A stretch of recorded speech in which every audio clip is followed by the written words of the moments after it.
Chapter 395. This chapter has 11,000 words. 8,000 of them can be considered as today's update, while the rest are to make up for yesterday's short chapter. And I will work harder tomorrow. Today is the weekend and I did not go out to accompany my girlfriend.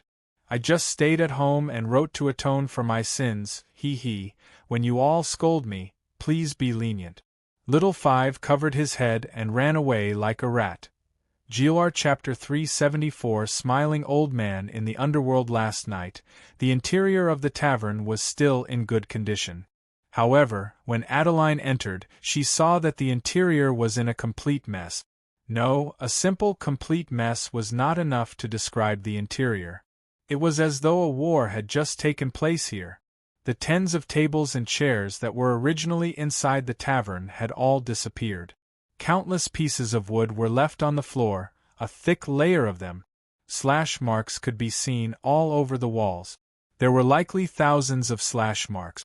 Each of the slash marks was thin and long, as though they were made by a sharp weapon. All the tables and chairs within the tavern had disappeared. It was as though they had all been transformed into fine pieces of wood. The strangest thing was the large wooden bar counter that was visible upon entering the tavern. The originally sturdy and resistant oak bar counter had been split into two. It was placed on both sides of the tavern counter. A large hole had appeared on the back of the tavern counter. The large hole had smashed through the tavern counter, exposing the interior of the tavern counter. The most peculiar thing was that the large hole was in the shape of a human body. It was as though someone had slammed into it with their entire body to create such a hole. This place. Adeline's expression was as though an egg had been stuffed into her mouth. Her footsteps were slightly too loud, and she accidentally kicked up the fine pieces of wood on the floor. Amidst the dust, her nose itched and she was unable to stop herself from sneezing. Achoo! However, right after she sneezed, a crashing sound rang out. The two pieces of the wooden bar counter that were left behind by the sneeze also broke apart, transforming into pieces of wood on the floor. This unforeseen event shocked the poor thing. "All right, my dear. Don't worry, this is not your fault." Aunt Sophia, who was behind them, patted Adeline's back and said with a smile, "This thing was already broken from the inside. Your sneeze was just a coincidence." She looked at Adeline with a smile. "You don't have to look so shocked. Sigh, our things here are often broken.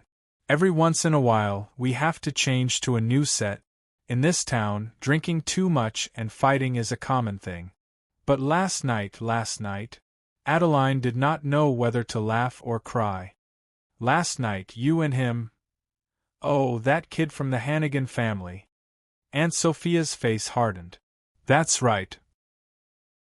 The reason why this place is like this is because I had a fight with him here last night. Well, when you jumped out of the window, that brat wanted to chase after you, so I had to fight with him." Adeline. After saying that, Aunt Sophia gave a sigh. "The members of the Hannigan family are all abnormal. That kid is so young, but his skills are already so good. Sigh, when I was 30 years old, I was not as powerful as him." You two fought? Then?" Adeline felt somewhat worried. "Then? Is there a need to ask?" Aunt Sophia stared. "Naturally, this old lady won. Although that kid's talent is quite good, he is still far from being able to defeat me. If I had not defeated him, would he have listened to me obediently and followed my orders to chop firewood?" After pausing for a moment, Aunt Sophia sighed. "Sigh, speaking of chopping firewood. In the past, the best woodcutter in this town was that kid from the mountains. The quality of the firewood he chopped was the best. But after he left, I couldn't find a woodcutter as good as him when I wanted to buy firewood in my shop." Naturally, Adeline did not know that the woodcutter that Aunt Sophia was talking about was the country bumpkin that she was worried about.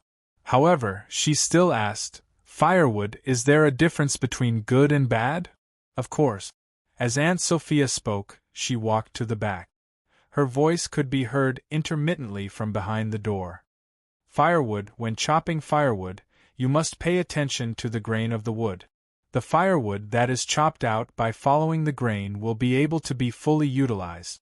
If you chop randomly, the firewood that is burned will not be fully utilized and a lot of it will be wasted. Also, that kid that used to chop firewood, he was a very good fellow. The amount of firewood he chopped every day was 10 times more than the other woodcutters. However, the time he used was only half of the other woodcutters. And could it be that he was very strong? Is that why he chopped more than the others? Strong. Chopping firewood is not just about who has the most strength. Rather, it requires skill. When chopping firewood, the axe must follow the grain of the wood as much as possible. That way, it will be able to save a lot of strength.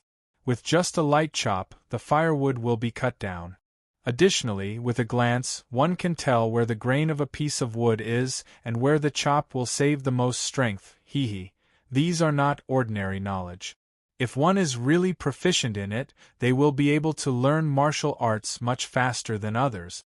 And half of it is talent and the other half is acquired through training. Speaking of which, that kid from back then was one of the most talented youngsters I've ever seen in my life. Unfortunately, that guy was restless and ran out to make his way. If he was willing to settle down in this mountain for 3 more years, perhaps his strength would have improved even more. As for the outside world, it is a colorful world. Once a person goes out, his heart will scatter. I fear that after he leaves this place, he will not have much energy to study his own skills. After saying that, Aunt Sophia came out from the back door. She had changed into an apron and tossed another one that looked exactly the same to Adeline. She smiled and said, "I am also a little paranoid. Why did I bring up the matter of cultivation? Could it be that I was influenced by that Jia Lin?" Adeline was about to speak when something was shoved into her hand. She lowered her head to look and saw that it was a broom. Aunt Sophia stood in front of her and looked at Adeline with a smile. "Since you don't have anything to do, why don't you help me clean up this place?" Adeline was grateful to this Aunt Sophia. How could she refuse the other party's request? She quickly nodded. Following which, she followed Aunt Sophia and started to clean the store with the broom. She was of noble birth. Even if she was not favored in the Byzantine Empire's royal family, her status was still there. At home, she was served by groups of servants. How could she have done such menial chores? Although she was enthusiastic, the broom in her hand flew up and down, causing a cloud of dust to rise. The poor thing choked and coughed nonstop. Even his eyes were red from coughing. Aunt Sophia didn't correct her. She just stood at the side with a broom in her hand and smiled as she watched Adeline's flustered appearance. There was a trace of affection in her eyes. The 10+ sets of tables and chairs in the room had all turned into fine wood shavings. Cleaning them up was not easy. Adeline was so tired that she was gasping for breath. The two of them worked together to clean up several large baskets of wood shavings. This long-legged girl was so tired that her face was flushed red. However, her originally dispirited and miserable appearance had faded quite a bit after the hard work. Instead, her eyes revealed some spirit. Aunt Sophia saw this and a gratified smile appeared on her face. At noon, Jia Lin returned. This fellow's appearance when he returned was very eye-catching. He held a large water jar in one hand, just like Aunt Sophia did in the morning. However, this water jar was already filled with water. Naturally, it was heavier. In addition, there was a tall pile of firewood hanging on his back. It was piled up like a small mountain. With so much weight on his back, every step he took was somewhat heavy. As he walked back from the street, it naturally attracted many curious gazes. However, this was Wildfire Town after all. There were many hidden dragons and crouching tigers. At most, others would give him a few glances before not taking him seriously. "I'm back." Jia Lin had been busy for the entire morning. He was already a bit angry. When he came to the front of the shop, he threw the water jar on the ground and shouted, "I've finished what you wanted me to do. Let's compete again today." Aunt Sophia was holding a broom in her hand. She looked at Jia Lin with a smile and said, "Finished? It's not that simple. The water was brought back, but look at this water jar." As she said that, she pointed with her finger. The water in the water jar was about 1/3 of the way down from the mouth of the water jar, which meant that the water jar was not full. When Aunt Sophia pointed at it, Jia Lin's expression became somewhat embarrassed. "When I was coming back, the road was bumpy and I spilled some." Aunt Sophia's eyes carried a bit of a mocking smile. Jia Lin felt that he could not continue. He gritted his teeth and said in a low voice, "Fine, I admit that I underestimated this matter. I walked the entire 5-li journey. Towards the end, I was unable to maintain my balance and stability. I didn't feel the weight of this water jar at first. However, towards the end, it became heavier and heavier. Although my strength is not weak, after a long time, I was unable to maintain my stability." "That's because you don't know how to walk." Aunt Sophia smiled faintly. "Don't know how to walk?" Jia Lin's eyes widened. What did that mean? Anyone who was born could walk at the age of 2 or 3. "I said you don't know how to walk, so you don't know how to walk." Aunt Sophia shook her head. "If you know how to walk, forget 5-li, even 10-li, you would not spill a single drop of water." Jia Lin lowered his head and pondered for a moment. After a long time, he raised his head. His expression became much more respectful and courteous. "You mean the coordination of the body? And some skills in the application of strength?" "Correct. As expected of someone from the Hannigan family. Your ability to comprehend is not weak. However, even though you know what I mean, you are still far from being able to do it." Aunt Sophia smiled and said, "Although your current strength is already quite good, to the point where you can even punch through the walls of this town, however, the explosive power that comes from using Do Chi and martial skills is still just explosive power. If you are able to make the best use of the rules of power in every single thing you do, then you will be able to truly comprehend it." Pausing for a moment, she smiled and said, "First, you need to train until you can carry this water jar and walk back without spilling the water. Then, you will have entered the door and completed the first step. Wait until what? Wait until you are familiar with it. The highest level is to give you a teacup or a small bowl filled with water. Then, you will have to run all the way to the town gate without spilling the water. That will be considered as having truly comprehended it." "Small bowl?" Jia Lin frowned. "Isn't that even simpler? Today, when I carried this water jar, I spilled the water because it was too heavy. Due to the strain, I was unable to maintain my balance. However, a small bowl is too easy. I can do it now." "Then give it a try."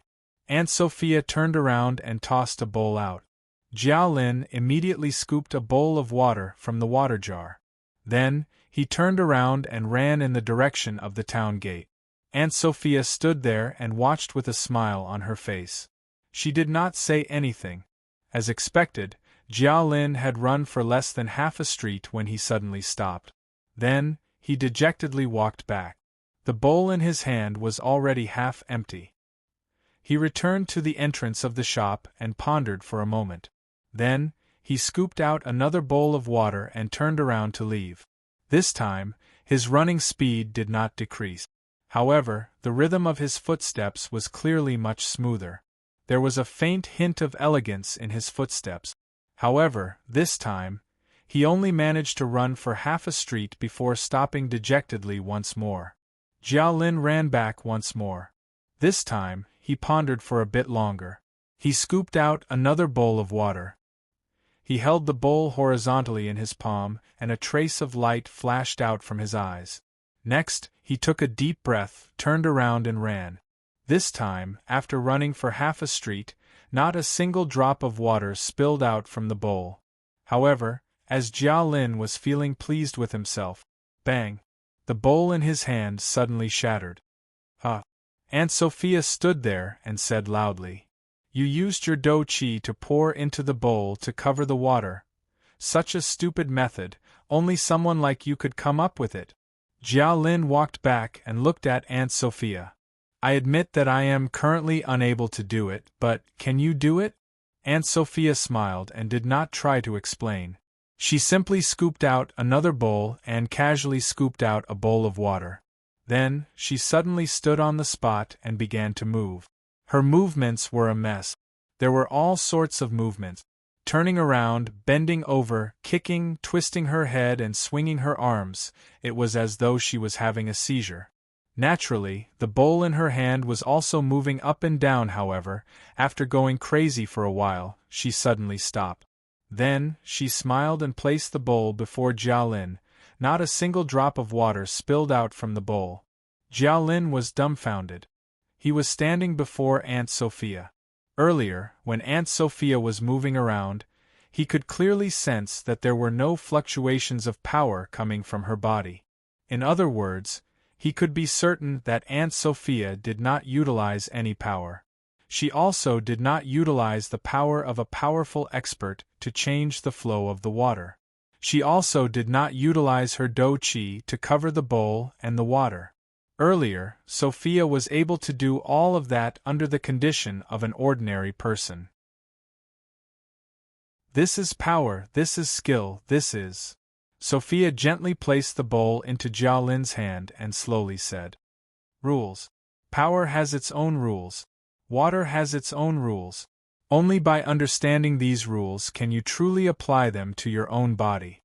Jia Lin listened carefully to those words and a contemplative look appeared on his face. After that, Sophia walked to the side of the pile of firewood. After looking at it for a while, she smiled and said, As expected, you also managed to chop the firewood into such a state. Having learned his lesson earlier, Jia Lin did not dare to casually refute Aunt Sophia's words. Instead, he put on a modest and cautious expression.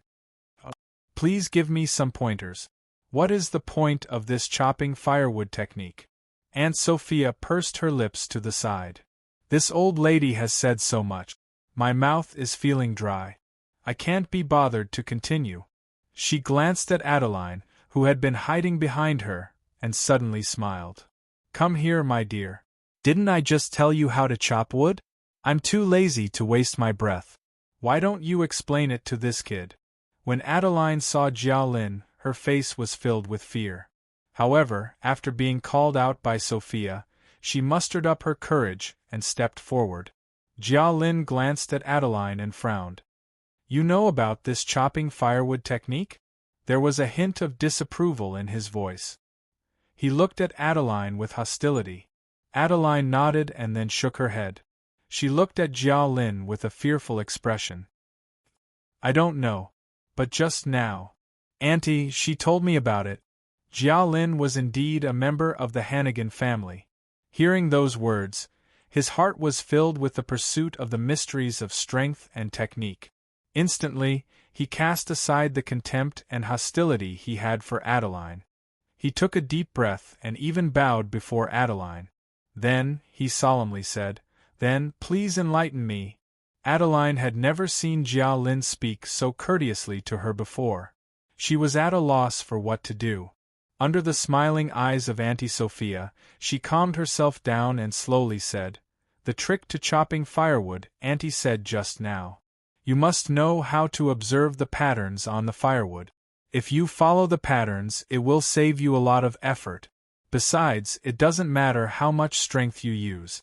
As long as you know the technique, you will be able to chop it fast and well and Adeline thought for a while and said a few words. After saying a few words, she thought for a while again. Intermittently, she told Jia Lin all the things that Auntie Sophia had told her. She was not stupid. However, when facing Jia Lin, she felt fearful and nervous. Thus, she had to speak intermittently for a few paragraphs before finally finishing. However, the strange thing was that Jia Lin, who had always been hostile towards her, was now standing solemnly in front of her. Regardless of whether she was thinking or stuttering due to nervousness, Jia Lin's face did not show the slightest bit of impatience or anger. His expression was solemn and stern. His face was solemn and stern as he quietly listened to her, waiting for her to continue. When Adeline had finished speaking, Jia Lin let out a long breath. He looked at Adeline and once again bowed deeply. "Thank you for your words. These principles have enlightened me. And thank you." Then, he turned his head to look at Auntie Sophia and frowned. "The patterns on the wood. There are many trees in this world. Every tree has different patterns. Even the most outstanding woodcutter would not be able to master the patterns of all trees. Even a knowledgeable botanist would not be able to do so. And so, what you said cannot be taken literally. Trees are natural creatures. When using their power, they must know how to follow the laws of nature. Is that what you mean?" Then, he smiled and continued. "Just like a skilled butcher, when killing a pig or a cow, he would be able to easily find the easiest place to cut. When dismembering a cow or a sheep, he would be able to do so much faster than an ordinary person. This is what you mean by finding the right rules and tricks. Is that what you mean?"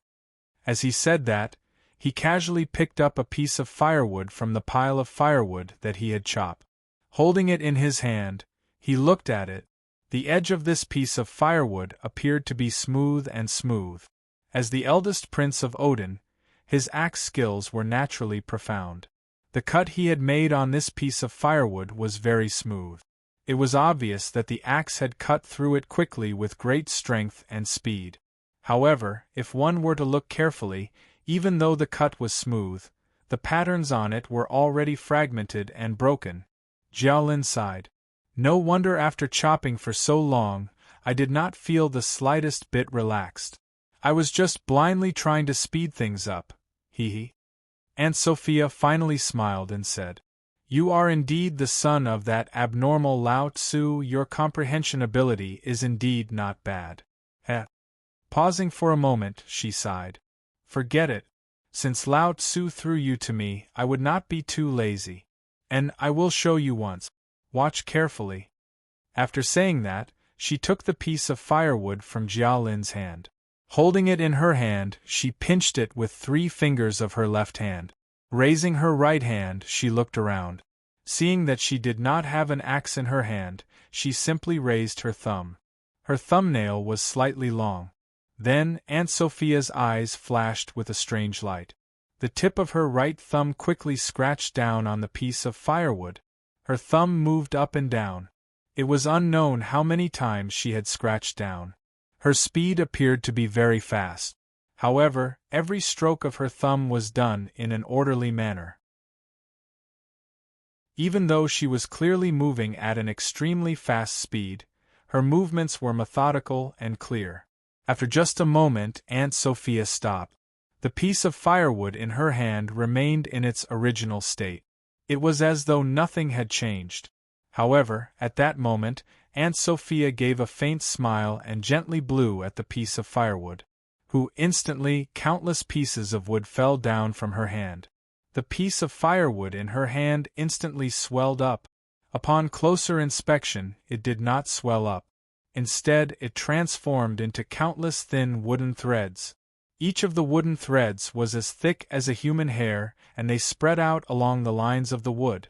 The countless thin wooden threads spread out like a blooming flower. The piece of firewood in Aunt Sophia's hand had transformed into the shape of a blooming flower. This godly skill caused even Adeline to be dumbfounded. Adeline was only surprised by what she saw. However, when Aunt Sophia's skill fell into Garen's eyes, his shock became even more intense. It was the same as when he was holding the bowl without spilling water. When Aunt Sophia was cutting the piece of firewood, Garen did not feel the slightest fluctuation of power coming from her. No dochi, no magic, it was as though Aunt Sophia was an ordinary person. She had casually made a few strokes and was able to accomplish this. It was as though after comprehending the laws of power, there was no need for any world-shaking power. She could simply follow the laws and accomplish such a miraculous feat.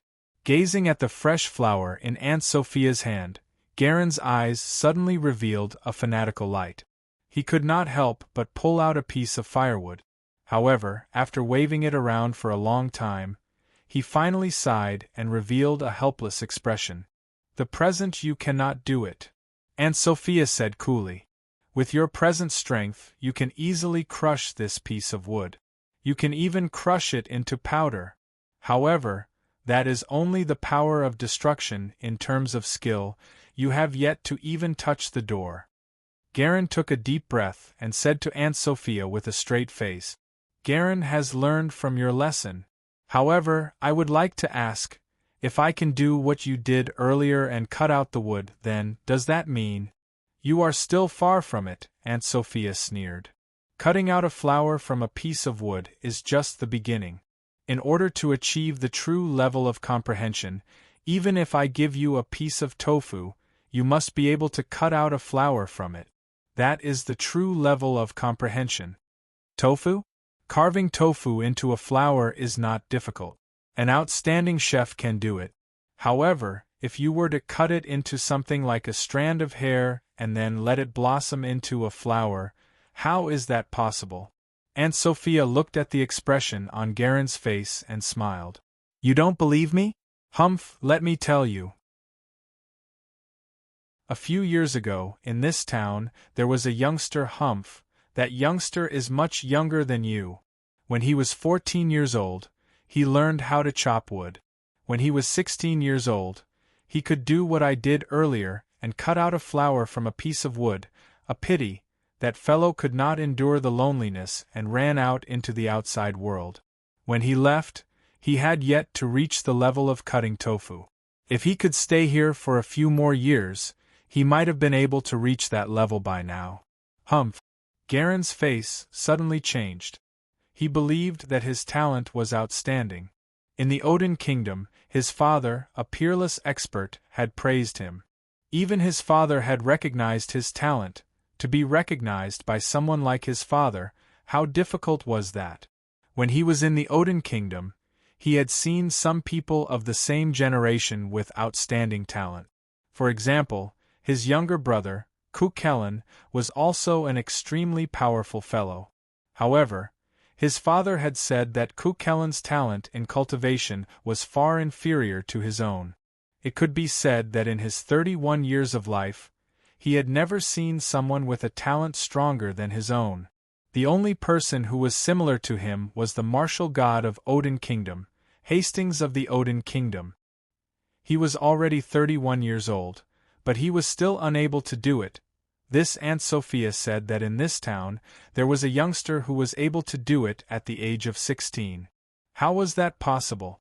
If that was the case, then the youngster mentioned by Aunt Sophia, his talent, wouldn't it be so high that even he had to look up to him?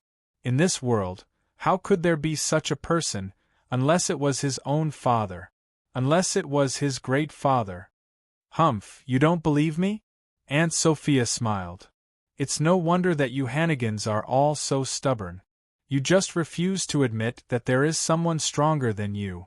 In fact, that youngster is far inferior to you in terms of strength, but in terms of comprehension of the realm, he has long surpassed all of you. Alas, speaking of which, the old bastard who taught him is the real powerful character. Humph, the increase in strength can be slowly cultivated in the future. However, that old fellow has laid down the foundation of comprehension of the realm for that youngster from a very young age. In this aspect, he has already far surpassed many people.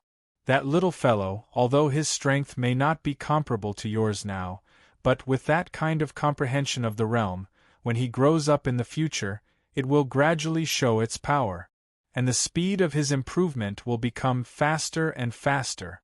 And if the realm is not there, no matter how hard he trains, he will at most be in the same place and will not fall behind. In the afternoon, Adeline finally helped Aunt Sophia clean up the mess in the house. Aunt Sophia immediately found the town's merchants.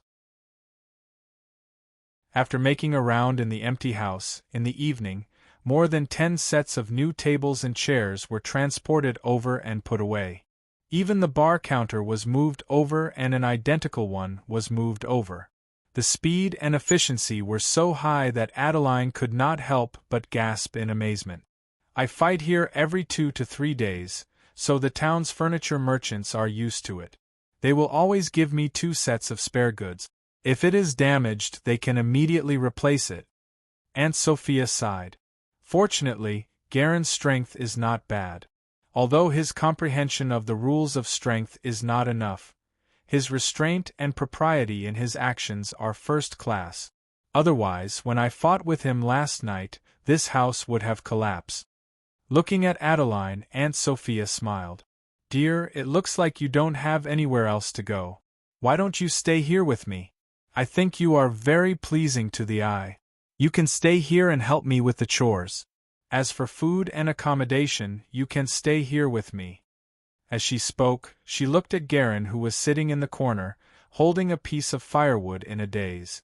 She smiled and said, With me protecting you, that fellow will not dare to find trouble with you. Hearing this, Adeline was stunned. Do I have any other choice? There is no way to go back to Byzantium. Osgilla cannot go back. Moreover, that country bumpkin is in Byzantium. I will not stay there. Then, I will go to Odin. Strictly speaking, Odin is my homeland, but can I find someone close to me in Odin? I am all alone. It seems it is the same no matter where I go. Thinking of this, Adeline looked at Aunt Sophia's smiling eyes. Her heart felt warm and she nodded in agreement. All right. Aunt Sophia looked very happy. Ever since my niece moved away, I haven't had any young people to keep me company. From today onwards, you will help me here. After pausing for a moment, Aunt Sophia smiled and said, I'll teach you how to make a dish tonight. This is my specialty, roast chicken. Before roasting the chicken, you have to empty its stomach and stuff some vegetables and fragrant mushrooms inside. Then, you have to brush a layer of fragrant seasoning that I personally made on the chicken's body. When you roast it, that taste. Back then, an old friend of mine loved it the most. Later on, he even sent his son to coax and pester me to teach him how to roast things. Speaking of this, Aunt Sophia's face suddenly darkened. Speaking of which, well, it is tomorrow. I have finished roasting tonight. Tomorrow. Accompany me to visit an old friend. Tomorrow is his birthday. Early the next morning, Aunt Sophia took Adeline with her. Originally, when Aunt Sophia went to visit a friend, there was no need for Adeline to follow. But considering that Garen was here, Adeline naturally did not dare to stay at home. But after the 2 of them set off, Garen also came along. The reason was very simple. Garen had heard that the friend that Aunt Sophia had gone to visit was the father of the young man who was said to be more talented than himself. How could he not go and take a look at such a strange person? Actually, that guy Humph. Your father also knows him. 30 years ago, when we were in Odin's imperial city, this guy was also present. When Aunt Sophia said this, Garen's expression suddenly turned cold. He whispered, Could it be? This gentleman is also one of the top 10 strong people in the continent? Him? He is not a strong person. He is just an old drunkard, an old bastard.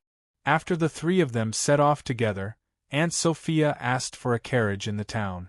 The 3 of them sat in the carriage and left the town, heading towards the wilderness in the north. In less than half a day, they arrived at the edge of a mountain forest. Pointing to the mountain in front, Aunt Sophia sighed. It is in this mountain. Along the way, Aunt Sophia held a sealed jar in her hands. In the jar was a roasted chicken that she had roasted in the middle of the night. Only Adeline, who was sitting beside Aunt Sophia, had a strange expression on her face along the way. The reason was very simple. The jar in Aunt Sophia's hands. The smell of the roasted chicken inside. Why did it feel so familiar to her when she smelled it? It was as if, when she was roaming the wildfire plains with that country bumpkin, the game that he roasted at night smelled like this. After the carriage reached the outskirts of the mountain, it was no longer convenient for them to continue forward. The three of them abandoned the carriage and walked along a winding valley road, heading into the mountain. The mountain road was rugged and remote, making it difficult to walk. Aunt Sophia and Jia Lin were both powerful people. Naturally, it was as though they were walking on flat ground. The poor thing, on the other hand, appeared to be staggering as he walked. After a short while, he was already panting. The mountain forest on both sides was dense. Occasionally, a wild rabbit or fox would jump out. These wild animals were not afraid of strangers. They would crouch down in the grass and observe for a while before slowly moving away. The deeper they went into the mountain, the more luxuriant the forest became. The number of towering trees was innumerable. The trees were connected together and their thick canopies covered the sky. "Be careful, my dear." Aunt Sophia pulled Adeline and smiled. "Follow behind us. Don't walk to the sides. Be careful of snakes in the grass." Jia Lin turned around to look at Adeline. He seemed to hesitate for a moment before lightly saying, "You follow behind me." With him leading the way, the thorns and branches on both sides of the path were easily broken by him. Adeline followed behind Jia Lin, and it was indeed much easier for her. Her expression was somewhat dazed. After hesitating for a moment, she whispered, Thank you, no need to thank me." Jia Lin did not turn his head and lightly said, "My disgust for you will not decrease. It is just that I am in a hurry to see that expert. I don't want a trash like you to slow us down."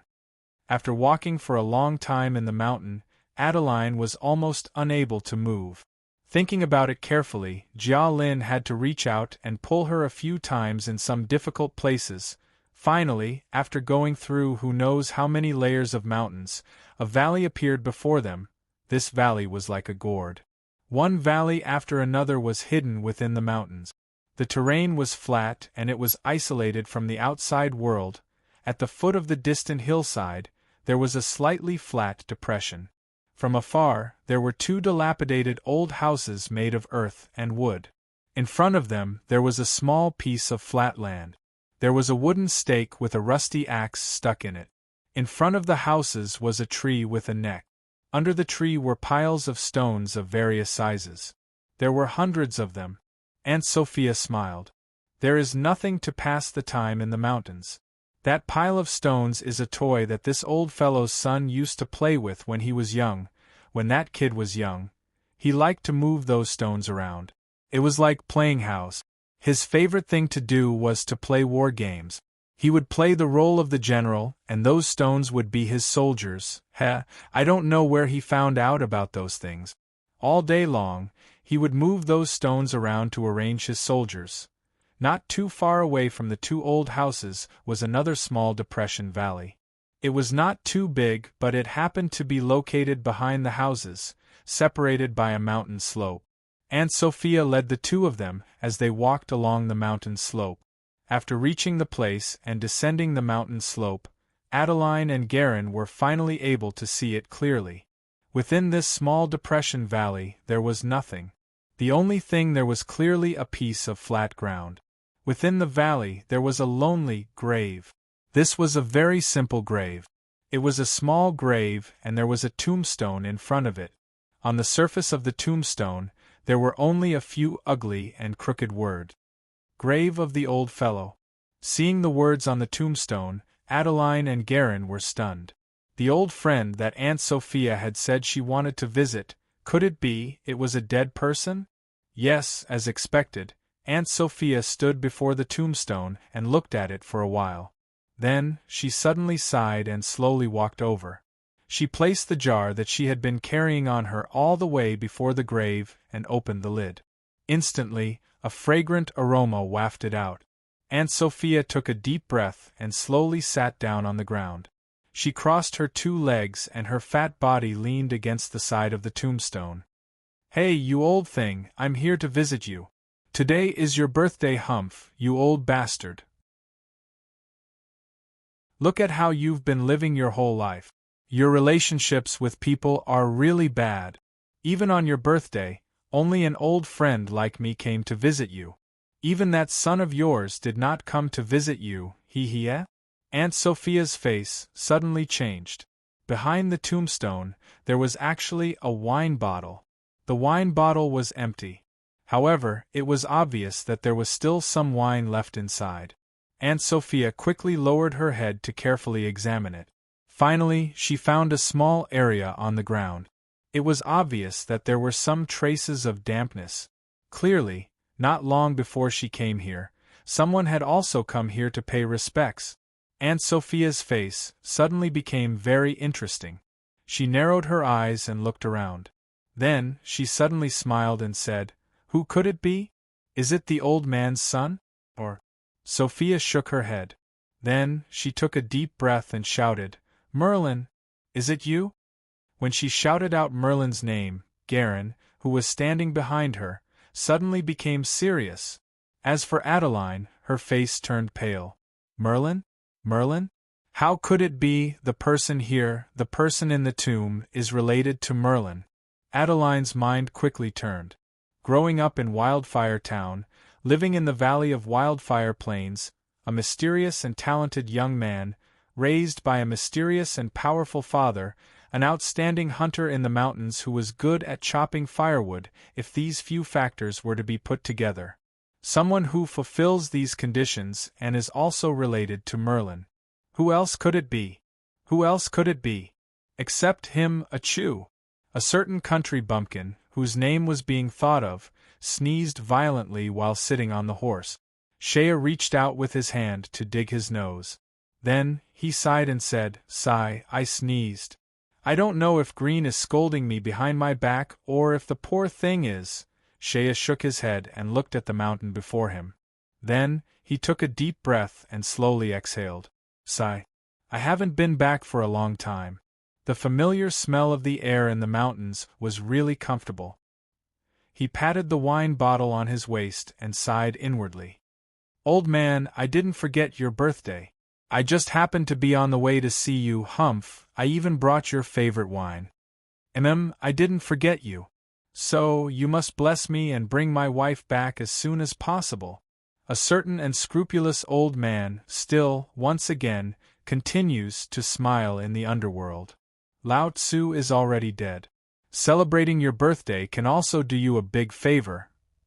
I wish everyone a happy weekend, to be continued.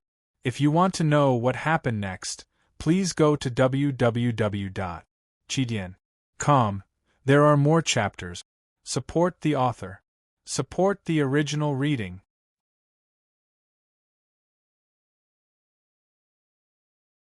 Chapter 396.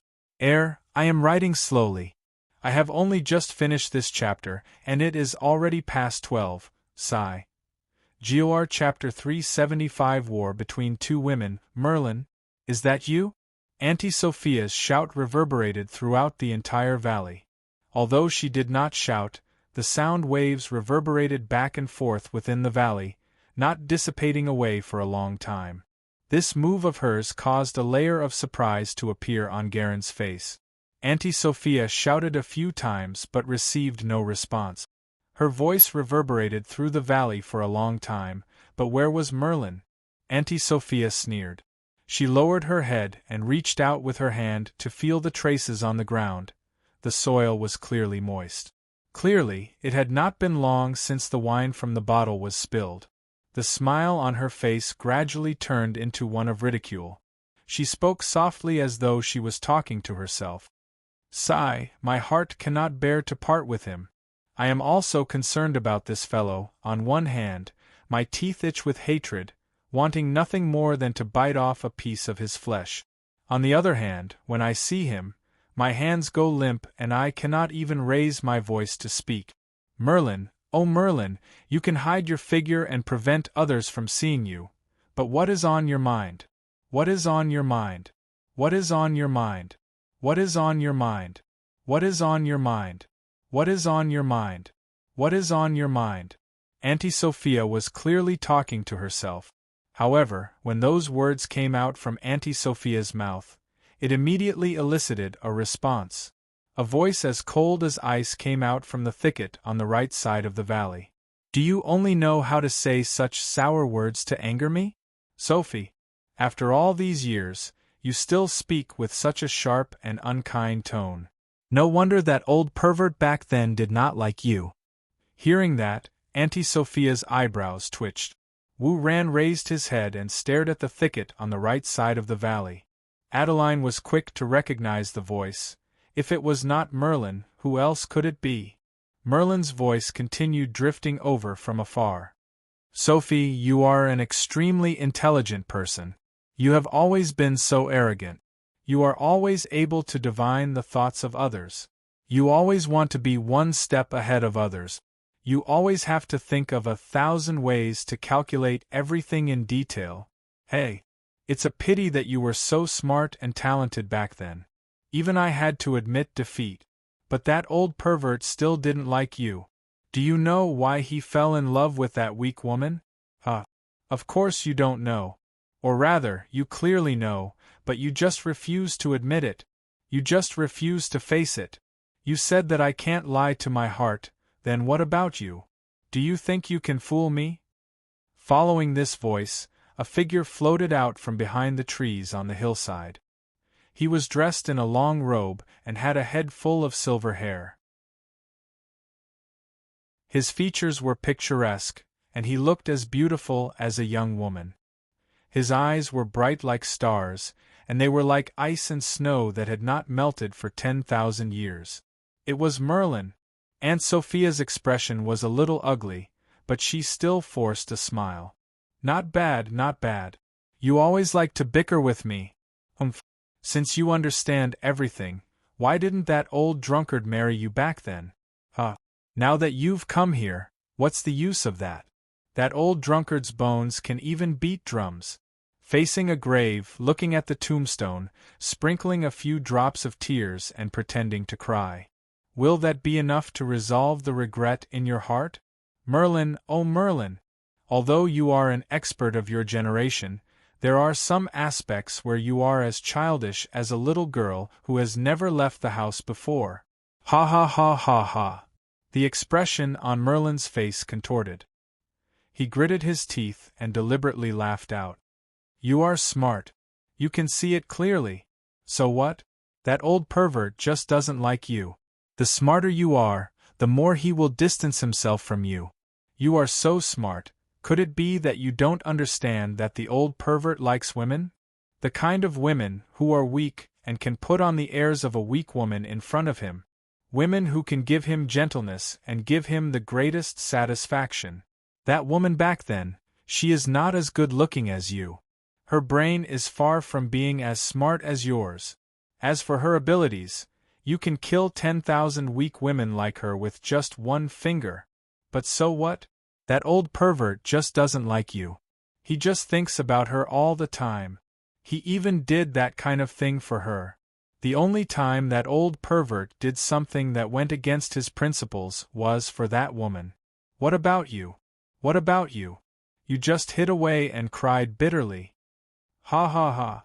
I hid away and cried bitterly? Humph. But how are you any better than me? For that old drunkard, you went to Odin to fight that old pervert. You even did something like that. You did so many things for that old drunkard, even going as far as to fall out with your old friends. But in the end, you returned to Lantis with your tail between your legs. You stood outside that shabby little house on the beach and stared at the sea. You waited for over 10 years. What a joke. You waited and waited and waited. In the end, the old drunkard did not cross the sea to find you. Ha ha ha ha. Whenever I think of the great master Magus Merlin standing by the beach, staring at the sea like a little girl with red eyes and tears flowing down, I would laugh more happily than anything else. You are happy. More happy than anything else.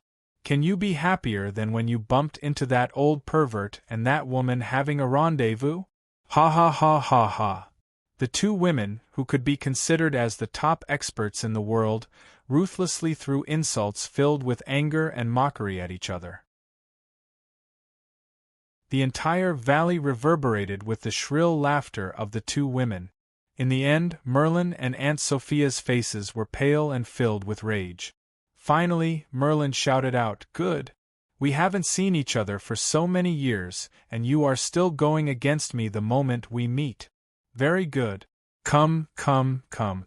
Let me see if the smart Sophie has made any progress after all these years." After saying that, Merlin suddenly jumped down from the top of the valley. His wide robe spread open, and he flew in the wind like a big bird. Aunt Sophia gave a heavy harumph and said, "You think I'm afraid of you?" She twisted her body, and tapped the ground with the tip of her foot. Then, she immediately shot up. The two figures quickly became entangled in the middle of the sky. Merlin's long silver hair fluttered in the middle of the sky, and a layer of white light enveloped his entire body. As for Aunt Sophia, her entire body was shrouded in black mist. The two figures, one black and one white, were entangled in the middle of the sky. They were like two entangled snakes. Suddenly, a series of muffled, thunderous sounds rang out from the sky. The black mist and white mist suddenly collided and formed a circular, translucent mass of air around the two figures. The circular mass of air grew bigger and bigger, and the surrounding air began to fluctuate faintly. Countless trees on both sides of the valley began to sway faintly. Disturbed by the air currents, their branches were broken and the stone chips on the walls of the valley began to peel off. Garland and Adeline, who were standing within the valley, felt the ground beneath their feet shaking uncontrollably. It was as though an earthquake was occurring. Finally, a loud rumbling sound rang out and the two figures in the middle of the sky suddenly separated. The huge mass of air suddenly split into two from the middle. The explosion of the mass of air instantly created a huge shock wave that spread out to both sides. The hillsides on both sides were struck by the shock wave. After a series of loud bangs, the hillside on the left was instantly dented inwards. As for the hillside on the right, a protruding corner of the hillside was directly shaved off. Countless rocks and soil flew everywhere. The trees and grass that had been destroyed by the shock wave were sent flying. After the exchange of blows between the two experts, the valley was completely destroyed. The two figures in the sky separated and Merlin's figure quickly rose up to a height of over 10 meters. Floating in the air, she looked down from above. Her face was stern and carried with it a faint sense of arrogance. Her long hair danced in the wind and her long robes fluttered. Standing in the air, she looked just like the legendary ice goddess. Aunt Sophia had already landed on a hillside below. Half of the hillside had already collapsed. However, her face remained upright and her entire body was enveloped by a black light. Suddenly, she raised her hand and waved it. More than 10 large trees behind her broke apart amidst a series of caw-caw sounds. The grass and branches on the tree trunks fell off and instantly transformed into more than 10 huge wooden stakes. Aunt Sophia's face was filled with a cold smile. After her palm chopped down a few times, the more than 10 tree trunks floated behind her. Wood shavings flew out from one end of the tree trunks, and they instantly transformed into sharp spears. More than 10 huge wooden spears were pointed at Merlin, who was in the sky. Their killing intent soared to the heavens. The confrontation between the two experts instantly filled the valley with an intense aura. The oppressive feeling caused Adeline, who was below, to be unable to breathe. She felt as though the air had completely solidified. She tried her best to breathe, but was unable to inhale much air into her lungs. Her face flushed red and she could only feel her heart beating wildly. An instinctive feeling of fear arose spontaneously. At this moment, Aunt Sophia, who was standing on top of the hillside, suddenly let out a long howl. When this long howl rang out, it was as though the sound directly pierced into the depths of one's heart. Adeline, who was below, felt as though her heart had been shaken to a halt by that howl. An indescribable feeling of discomfort welled up in her heart and she almost spat out blood. On the other hand, Garland's face was filled with awe as he stared at the two experts. There was even a trace of yearning and fanaticism in his eyes. Following Aunt Sophia's howl, more than 10 huge wooden spears shot up into the sky. Their speed was as fast as lightning. In what seemed like an instant, more than 10 huge wooden spears had already blasted towards Merlin's figure. Merlin floated in midair with her arms spread wide open. She watched as the dozen or so huge spears whistled sharply as they shot toward her. Suddenly, her drooping eyelids lifted up. Break! Merlin's mouth lightly spat out a single word. This single word was cold, yet his voice was like metal and stone, instantly shattering Aunt Sophia's long howl. The 10 huge wooden spears had already arrived before Merlin and were about to smash into his body.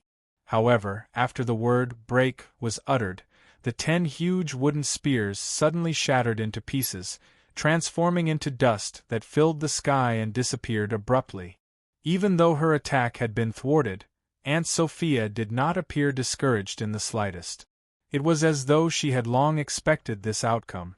Just as Merlin had shattered the 10 huge wooden spears that filled the sky, Aunt Sophia had already moved her arms up and down, her fingers pointing back and forth in the air for more than 10 times. As her fingers moved back and forth in the air, more than 10 black rays of light suddenly appeared in the air before her. These black rays of light grouped together and formed a strange pattern.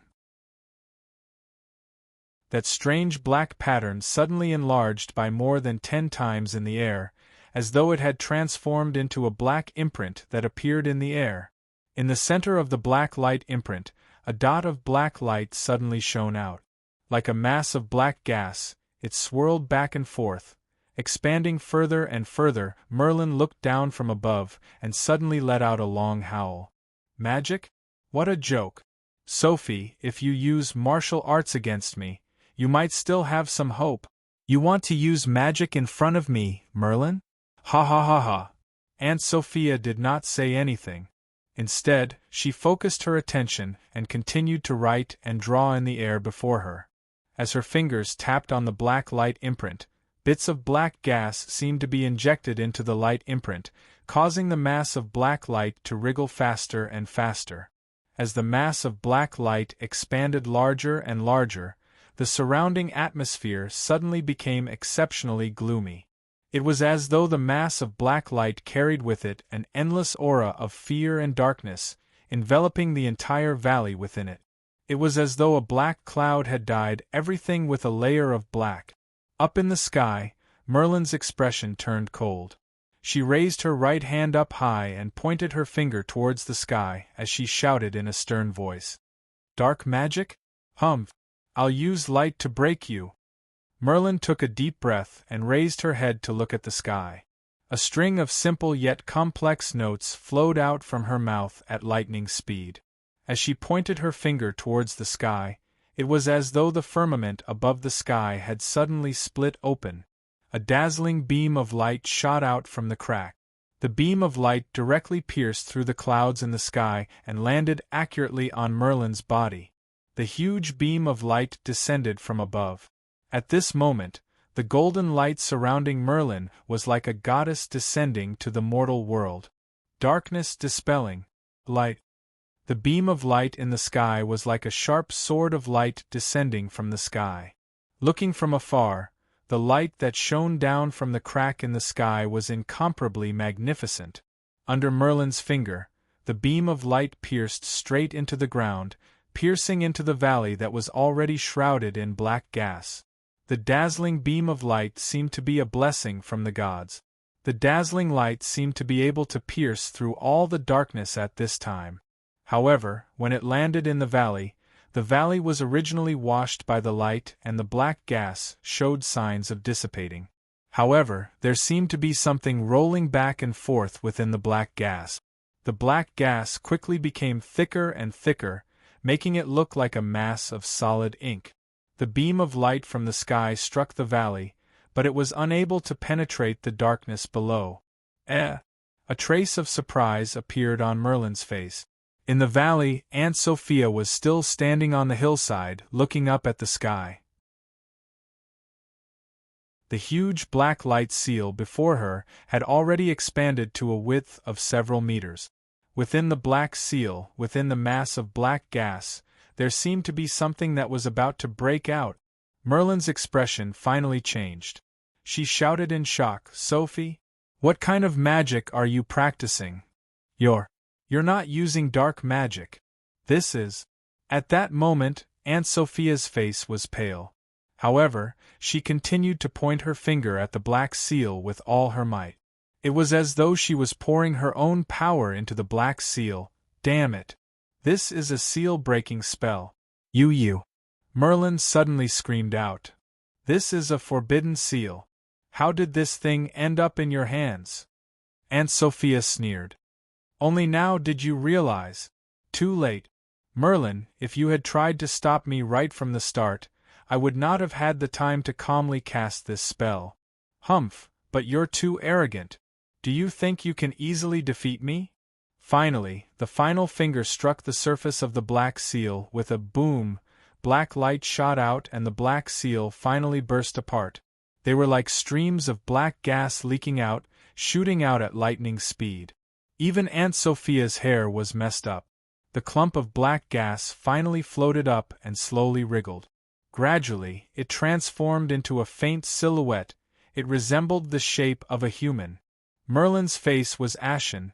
It would appear that she was about to go mad from anger. She muttered to herself, "Old drunkard! Old bastard! You actually left this thing to this woman." The wriggling of the black gas gradually stopped, and the silhouette that had been brewing for a long time gradually became visible. Within the clump of black gas, a gigantic monster was formed. This monster was at least 5 to 6 meters tall, and had the shape of a human. However, its entire body was greenish-black in color and its silhouette was filled with explosive power. It had a total of 4 gigantic arms. Below its waist, there was still a clump of black gas. Above its waist, each of the 4 gigantic arms held a weapon of a different shape. Those weapons appeared to be shrouded by the black gas. It was unknown how they were formed. A gigantic greatsword, a gigantic battle-axe and a gigantic hammer, 3 weapons, and in the 4th hand there was a strange horn. Most shockingly, this monster's head did not have any organs such as a mouth or nose. Instead, there were a total of 6 gigantic eyes. This gigantic monster was within the clump of black gas. Facing the beam of light descending from the sky, it spread open its 4 gigantic arms and the black gas swirled beneath its body. Then, it charged up into the sky. Merlin's face appeared as though rage was about to burst out from her heart. Judging by her appearance, she was not fearful of this monster. Instead, she was filled with rage and irritation. "Damn it! Damn it! You damned old drunkard!" Merlin roared.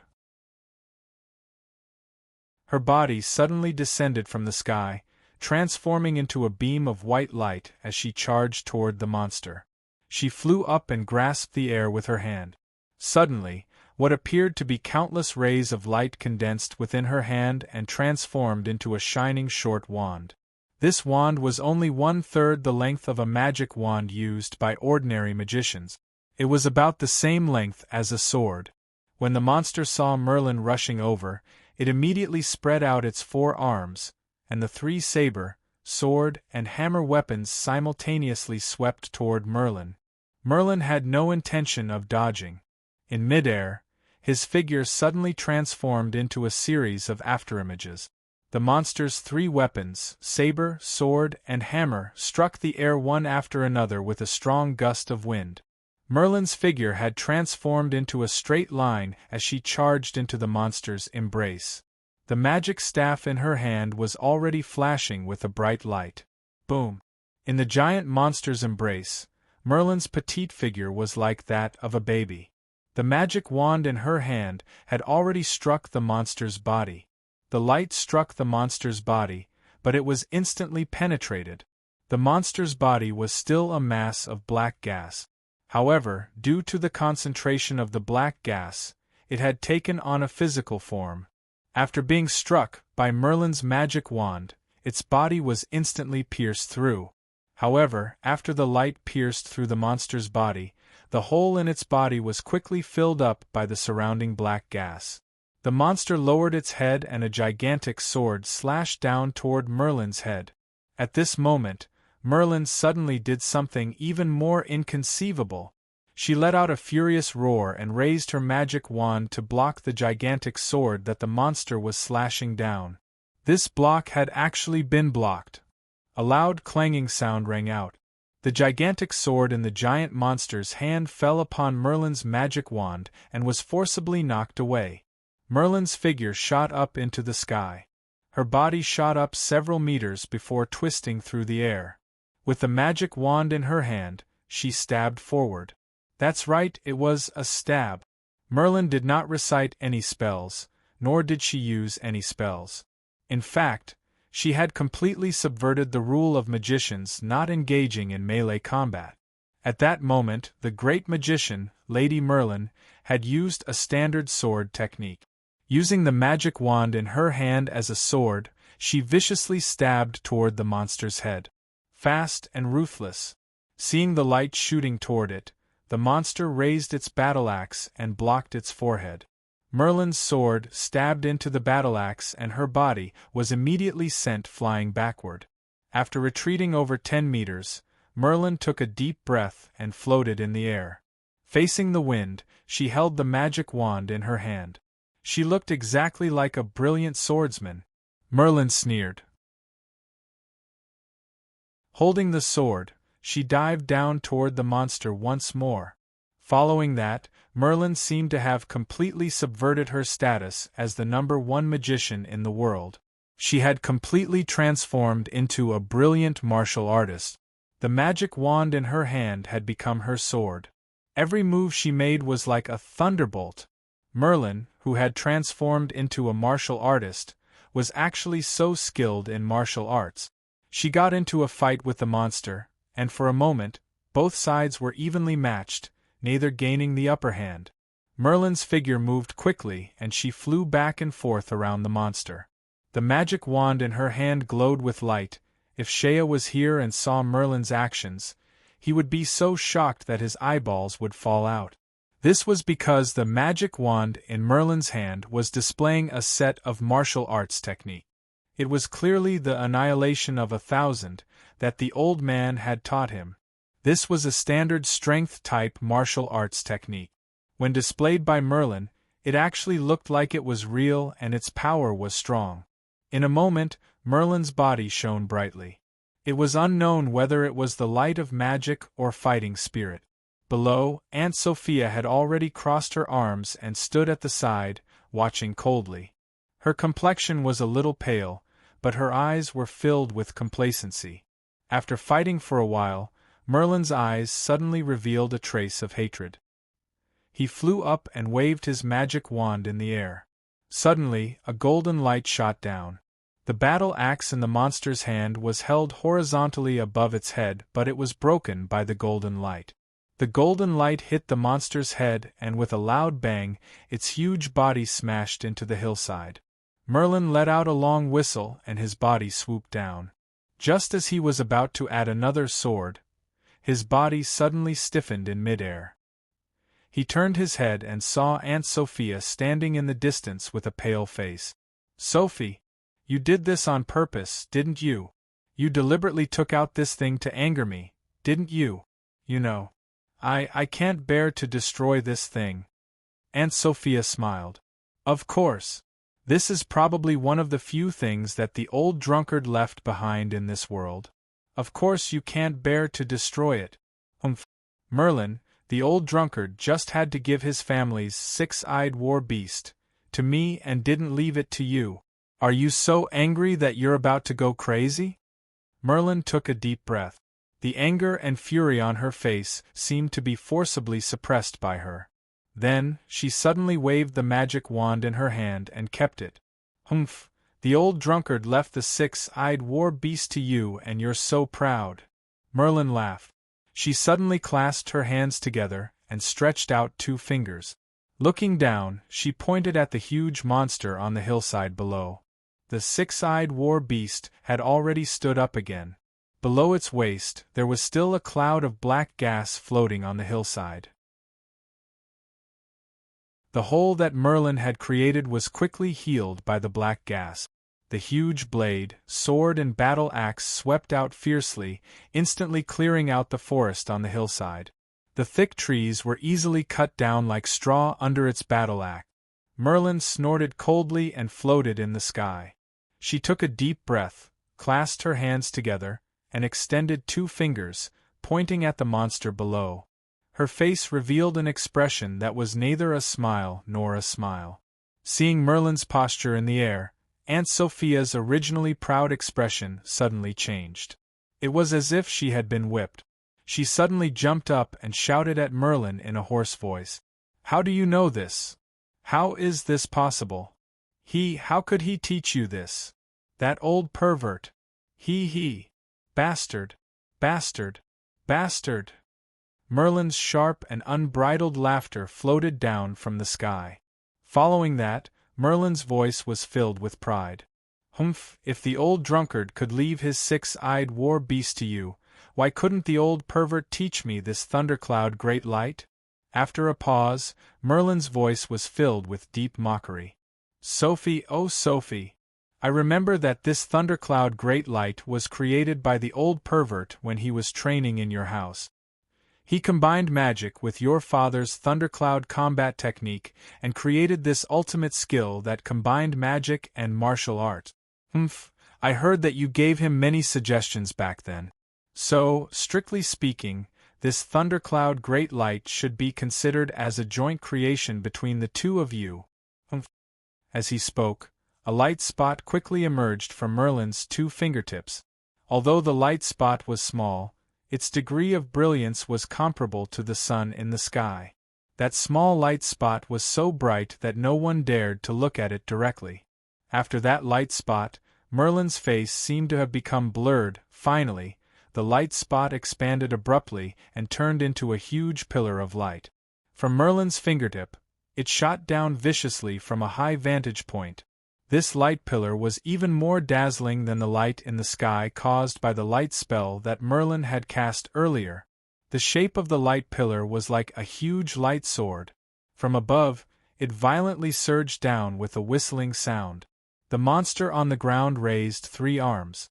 3 weapons, a huge sword, a huge axe, and a huge hammer, were instantly disintegrated by this light pillar. The black gas was immediately dispersed by the explosion. Following that, the huge light pillar pierced through the monster's body and nailed its huge body to the ground. Boom! The entire hillside caved in by a few meters. This is Father's thundercloud great light." Garland's face suddenly turned pale and his mouth was agape. Naturally, Garland could not be more familiar with the powerful ultimate skill that Merlin had used. "Yes, that's right. It's indeed thundercloud great light. But this is Father's ultimate skill. Father didn't even teach it to me. Merlin, how could she?" Garland suddenly glanced at Adeline behind him. At this moment, countless thoughts seemed to have spun through Garland's mind. The old pervert that they are talking about, without a doubt, is my royal father. As for the old drunkard, it seems to be the person in this tomb. However, the relationship between the 4 of them seems to be somewhat complicated. Garland pondered carefully. It seems, through the quarrel between the 2 women, it seems that Merlin loves the old drunkard deeply. However, the old drunkard seems to have left something for Aunt Sophia. It seems that the old drunkard and Aunt Sophia have some sort of special relationship. As for Aunt Sophia, it seems that she loves the old pervert heir, that is, his father. However, his father loves someone else and has quite a deep relationship with Merlin. Several li away from the mountain, a certain country bumpkin who was slowly making his way into the mountain frowned and raised his head. Far away in the direction of the valley, a large expanse of dark clouds had enveloped it. The faint sound of thunder could be heard. "Damn it, the weather is fine, why are there dark clouds? And there is also the sound of thunder?" Shea narrowed his eyes. Suddenly, his face sank and he threw down the reins of his horse.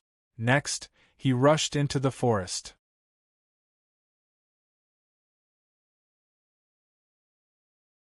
Chapter 397. Gor Chapter 376. Come home with me. Merlin descended from the sky and stood upon the hillside. Under the bombardment of the thundercloud great light skill earlier, 1/3 of the hillside had been cut off. At present, most of the rocks on the hillside were exposed while the vegetation and soil on the surface had long since been uprooted. After taking Merlin's earth-shattering blow, the six-eyed battle beast had already collapsed onto the ground. Its originally huge body, which was shrouded in black gas, had become much dimmer. Many parts of its body had already become faintly translucent, as if it was dissipating bit by bit. Merlin's breathing was somewhat ragged as he panted. He looked at the six-eyed war beast and his face suddenly sank. He turned to look at Aunt Sophia, who was standing below the hillside. "Sophie, you did it on purpose. You clearly know that I can't bear to destroy this thing, don't you?" Aunt Sophia's face was pale as well. How could she not be familiar with the thundercloud great light skill that Merlin had displayed earlier?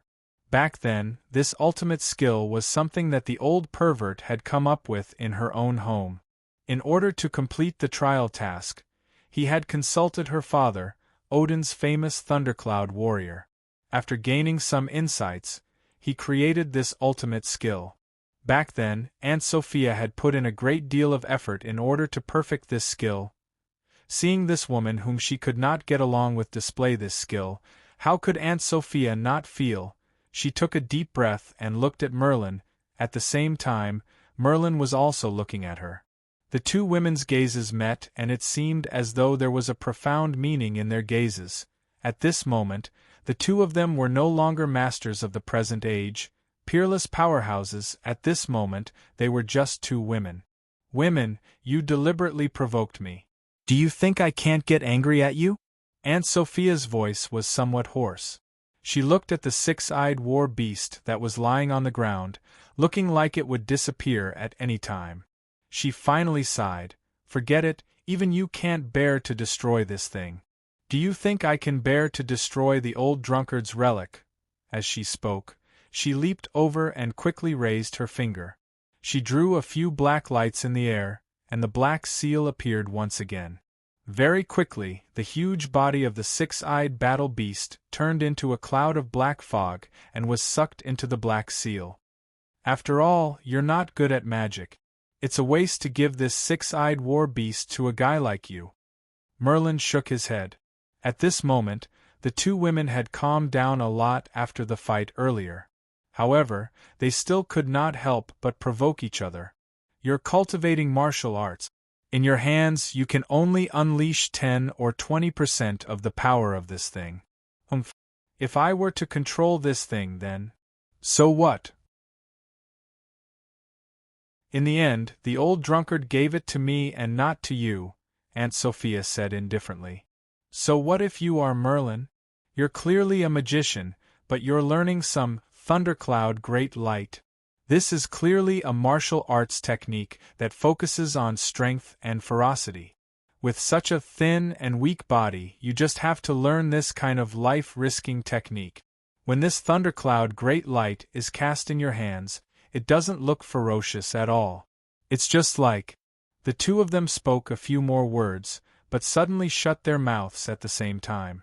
They looked at each other and turned their heads away at the same time. After a while, Aunt Sophia suddenly sighed faintly. "Forget it. The two of us have been bickering all our lives. Even now, it's still like this." Merlin turned around again and said with a frown, "You started it. I'm not as..." "Stop." Aunt Sophia seemed to smile. "If you continue talking, we'll fight again. We're already so old. Why bother?" As she said that, she pointed at Carlin and Adeline, who were far away from the foot of the mountain, and laughed. "We've made a fool of ourselves in front of these two juniors." Merlin rolled his eyes and then looked down the mountain. "Oh, why is my future daughter-in-law with you? Are you the one who abducted her?" "You must have seen through her." Aunt Sophia laughed. "Your daughter-in-law? Where did you get this, son? Are you referring to that kid?" Daughter-in-law? Are you saying that this lass and that kid?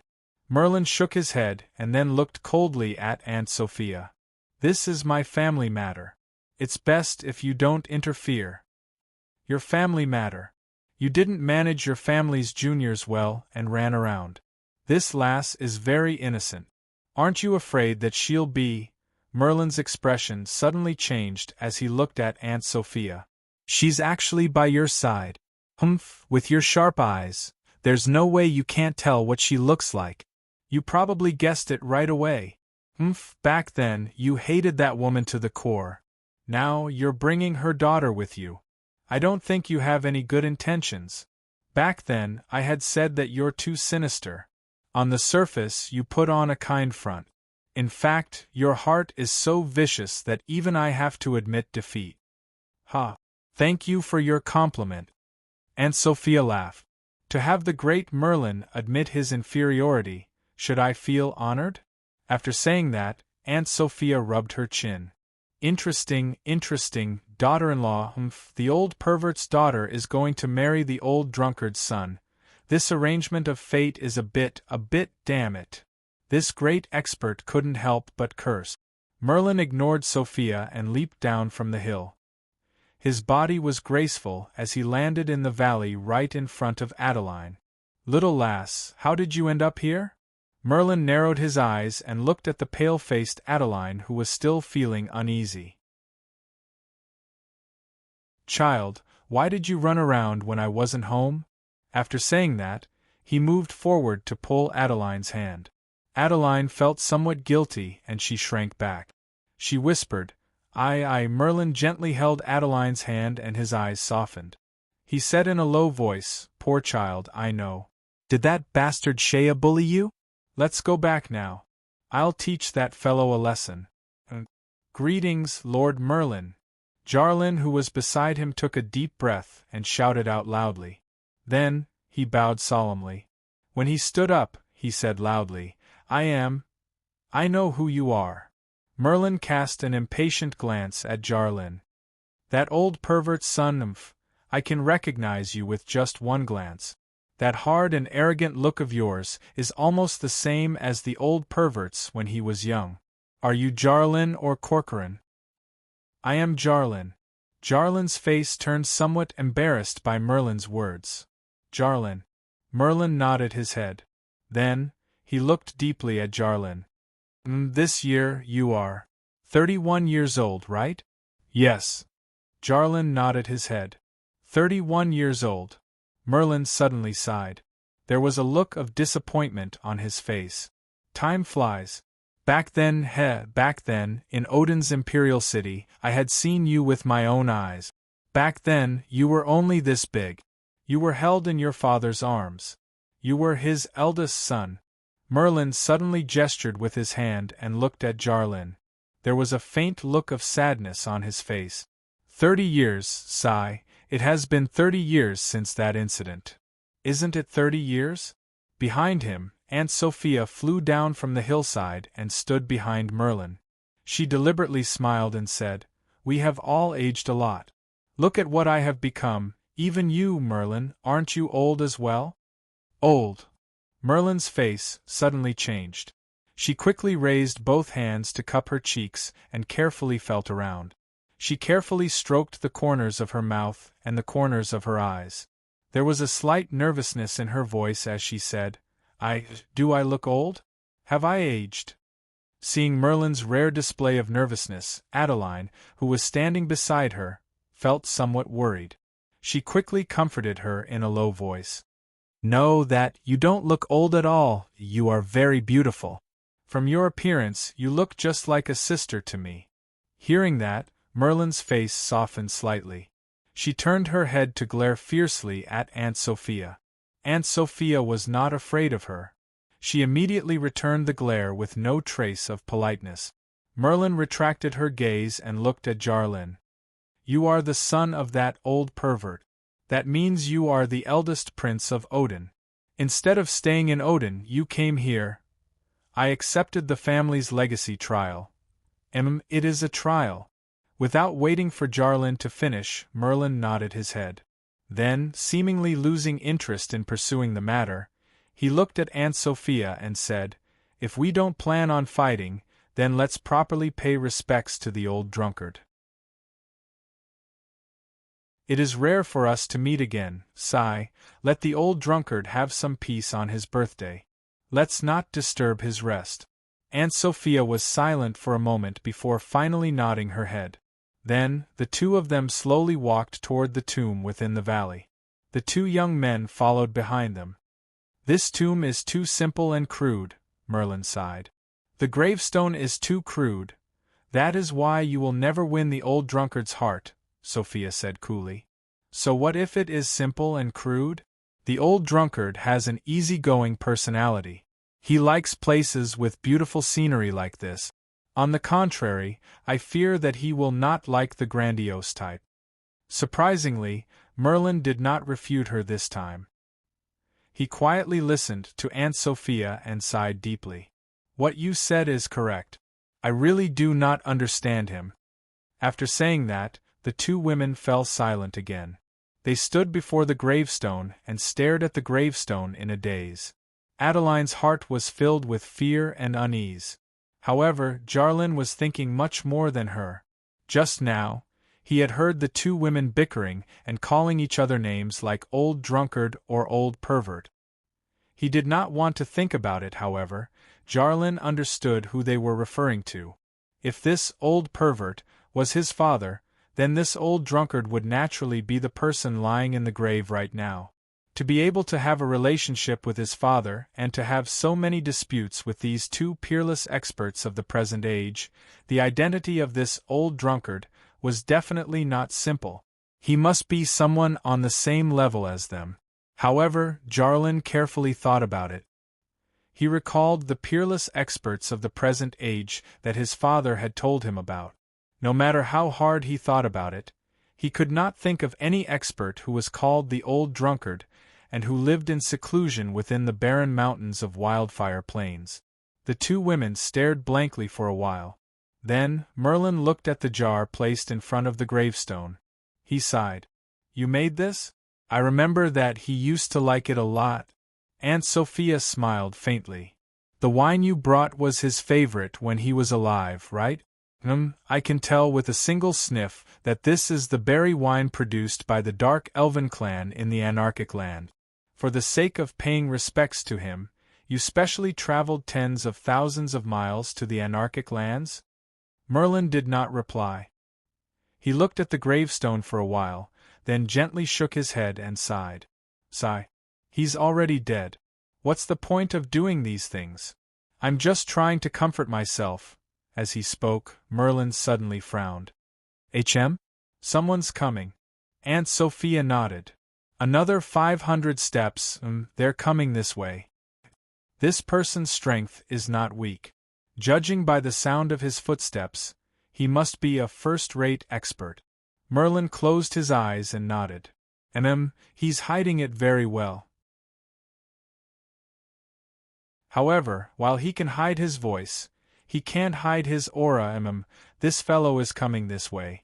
This aura, his strength is not bad. He should be at the 8th or 9th level. The two women turned their heads at the same time and turned to look at the small path outside the valley behind them. Moments later, rustling sounds could be heard from the trees outside the small path. Then, a figure darted out like a raccoon. His valiant figure was like a leopard full of power. He quickly darted into the valley and rolled on the ground. When he jumped up, he was already holding a shining saber in his hand. "Hey! Where did this grave robber come from, eh?" Shea could hear the movements in the old fellow's gravestone from afar. However, he was not as abnormal as Merlin and Sophia, who could hear the movements from hundreds of steps away. He thought to himself, could it be that a thief has come to our house?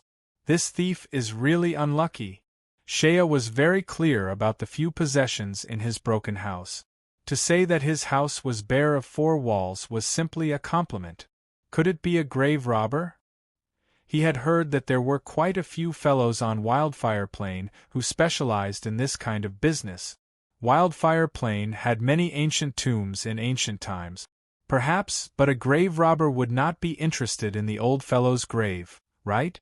Shea did not have time to think. He had already darted out with his saber. When he stood up, he had already made a gesture of holding his saber and glaring. His mouth let out a thunderous roar. The momentum was enough. However, after this roar, after seeing the few people here, the momentum of the latter half of the sentence was forcefully weakened. Merlin. Ah, mother. Aunt Sophia? Shea's eyes widened. He was forced by Merlin's cold gaze to shiver. He quickly put down the saber in his hand. Then, he saw the pale and trembling Adeline who was looking at him. Shea's face changed. He collected his thoughts and took a deep breath.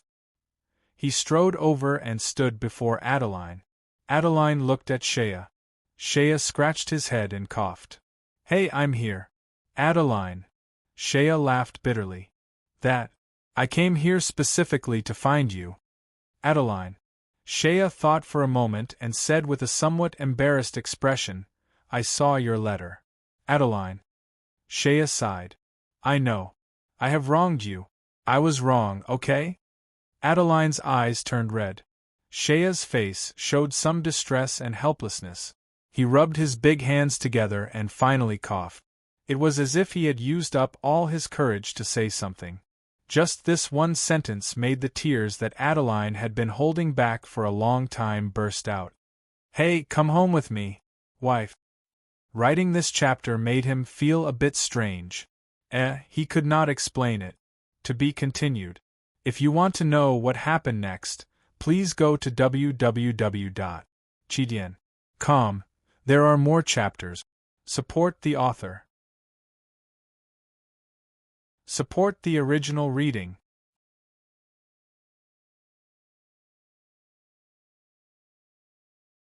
Chapter 398.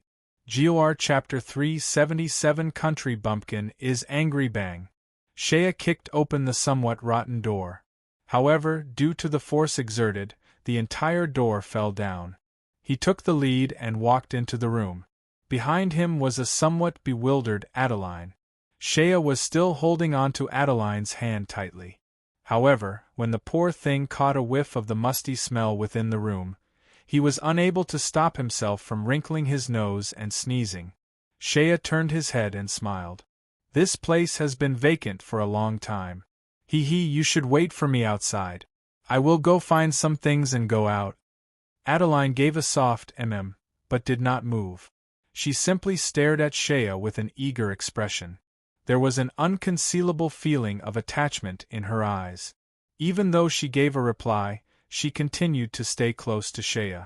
Outside the room, Merlin and Aunt Sophia stood side by side. However, they deliberately put a distance of 2 to 3 body lengths between them. Aunt Sophia observed the two young men and woman who were standing close to each other inside the room and could not stop herself from smiling. Humph, Shea, that stupid kid, now he wants this little girl to stand aside? Humph, when he said, wife, go home, I fear that this little girl's soul has been stolen away. At this time, even if you use a broom, you won't be able to chase this little girl away. Merlin rolled his eyes and glanced at Aunt Sophia. He gave a disdainful harumph and said, What is it? Are you envious? Aunt Sophia took a deep breath and glanced at Merlin. Are you not envious? Humph, if you could have changed your personality back then, you might still be in this valley right now with the old drunkard. Merlin's face darkened and he looked at Aunt Sophia. She was silent for a moment before saying, Didn't we agree on a temporary truce? Sophia was taken aback. Then, she nodded her head and said, Yes, I won't provoke you any more. For Adeline, who was standing beside Shea in the room, she felt like she was in a dream. Furthermore, it was a wonderful dream. This country bumpkin that she loved and hated had suddenly appeared in front of her. Then, he ran in front of her and apologized to her. He spoke to her in a warm and gentle tone that she had never seen before. Yes, he even held her hand and told her, Come home with me, honey, my wife. He actually called me his wife. Wife, thinking of this, Adeline couldn't help but curl her lips into a beautiful arc. Her eyes drifted to Shea's body. Her eyes were filled with gentleness and ease as they wrapped around Shea like layers of silk. He called me his wife. Thinking back to just now, when Shea said those words, Adeline's performance was simply terrible. She cried out loud on the spot, and then Shea was flustered. He couldn't coax her no matter how hard he tried. In the end, under the reminder of a certain unscrupulous female dragon hidden in the country bumpkin's consciousness, Shea went up and hugged Adeline. Then, no matter how hard Adeline punched and bit him, he did not let go. It was amazing, but after a moment, Adeline no longer struggled. Instead, she hugged Shea back. Her arms hugged him so tightly that even Shea felt a little breathless. And then Shea looked at the two women, Sophia and Merlin, a little embarrassed. He also seemed a little puzzled. Shea could understand why Merlin would appear here. After all, she was his adoptive mother. Well, from the information he had gathered, Merlin's identity as his adoptive mother seemed to be somewhat wishful thinking on Merlin's part. However, heaven knows what kind of heinous things the old woman had done to Merlin back then for this valiant woman to be so devoted to the old woman. Now that she had come here to pay respects to the old woman, it was understandable. However, Aunt Sophia's appearance here was somewhat strange. Shea had always thought that this aunt was just an ordinary auntie. Shea had eaten the vegetables she sold, drank the wine she sold, and even used the firewood he cut to exchange for money from her. However, he could never have imagined that this Aunt Sophia would be connected to someone like Merlin. Yet, the two of them were standing together. Furthermore, they seemed to be very familiar with each other. All right. He had to admit that once any matter was connected to that smiling old woman in the netherworld, it would definitely lead to some miraculous accident. So, at that time, after Shea comforted the pitiful creature in his arms with great difficulty, he raised his head and looked at the two old people staring at him. The country bumpkin forcefully swallowed his saliva and thought for a long time before finally coming up with what he thought was the most suitable opening speech. That, two old people have graced my humble abode with your presence. It is already noon. You must be hungry, right? Do you want to sit at home? I will make some food. As for the young man standing beside them, Garin, who had a complicated expression on his face, Shea simply ignored him. In fact, Shea himself was feeling somewhat nervous. This nervousness and fear came from Merlin.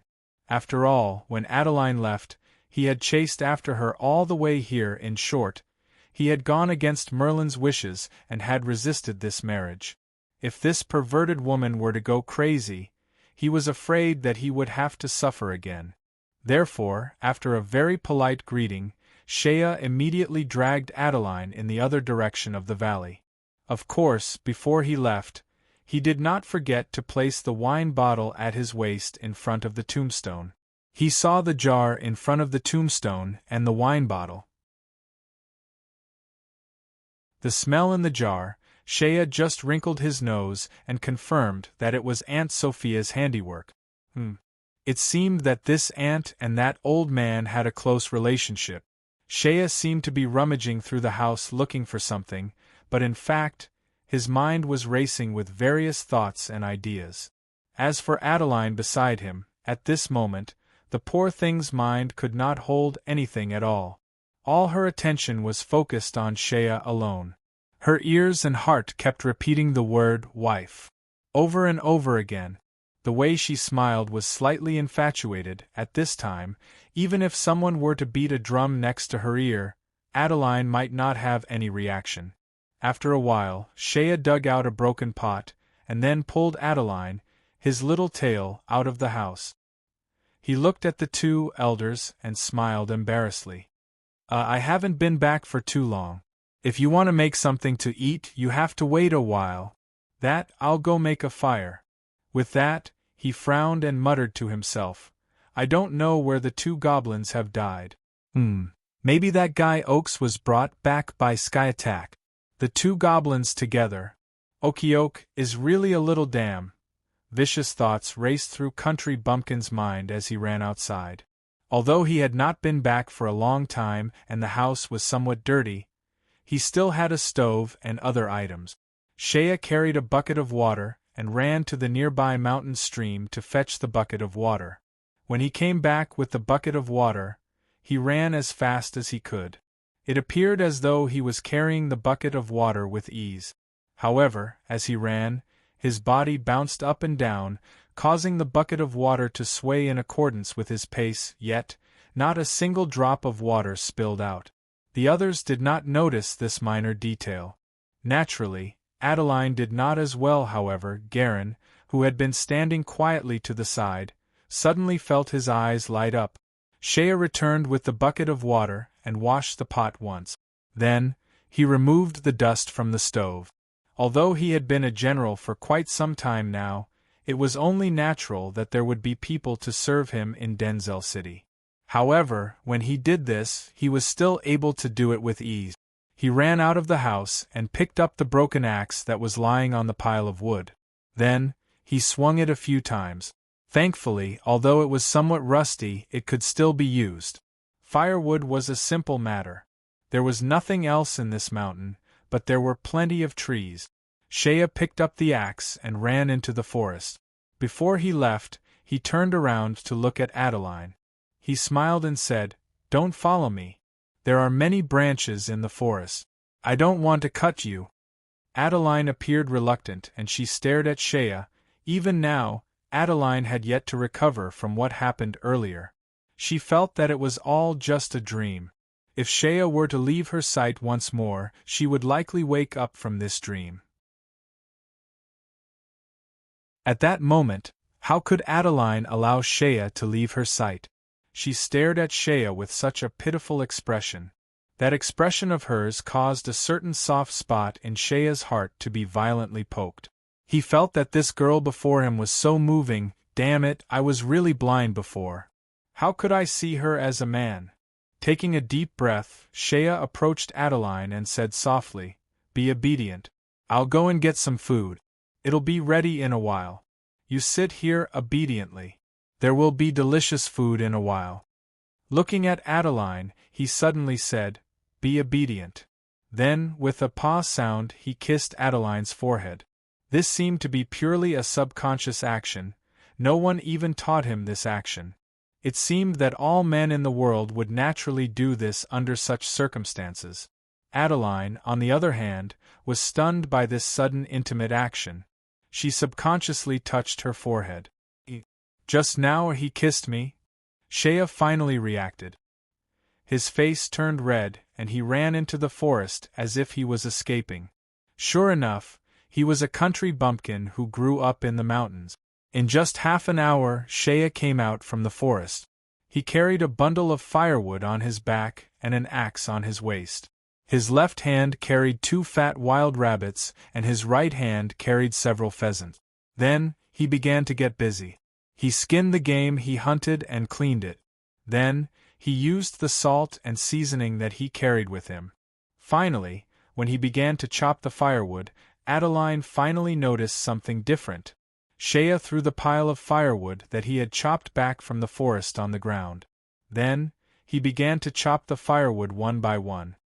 He waved the axe in his hand and his movements were extremely fast. It was as though he had done it thousands of times before. His movements appeared relaxed and casual. His movements were indescribably fast. One chop, one firewood. Under his axe's light chop, the firewood was easily chopped apart. Shea's movements were not slow but fast. His every movement seemed to have an indescribable elegance. It was as though the axe in his hand had come to life. Every chop of the axe seemed to draw out a perfect arc. How should it be described? Watching this fellow chop the firewood, his movements were as though he was dancing. There was an indescribable sense of beauty in his chop. Adeline found it strange. However, in Garin's eyes, this Crown Prince Odin's eyes were simply fanatical. Within Garin's eyes, there was shock, awe, respect and fear, all sorts of emotions tangled together. However, His eyes were staring intently at Shea's hand, the axe in Shea's hand, Shea's waist and legs. It was as though he wanted to see every minute movement of Shea's chopping firewood and carve it into his heart. In an instant, Garin was certain of one thing. The young man before him who looked much younger than him. He was the one Aunt Sophia had mentioned, the one who had a talent for chopping firewood. That's right. It must be him. Despite his prideful nature, Garin had to admit one thing. That was, the young man before him really knew how to chop firewood. He had never seen someone who could chop firewood so beautifully. Watching Shea chop firewood was like watching the most skilled dancer dance, or the most outstanding musician play the zither. The flames in Garin's eyes grew stronger. At this moment, Adeline had been holding her cheeks as she sat to the side, watching Shea chop firewood. Shea exercised for a while, and his whole body was covered in sweat. He simply took off his shirt, revealing his muscular upper body. The lines of his muscles were distinct, filled with elasticity and strength, just like a healthy calf. His body was covered in sweat as he arranged the firewood and chopped it down with the axe. This simple action caused Adeline to become somewhat dazed.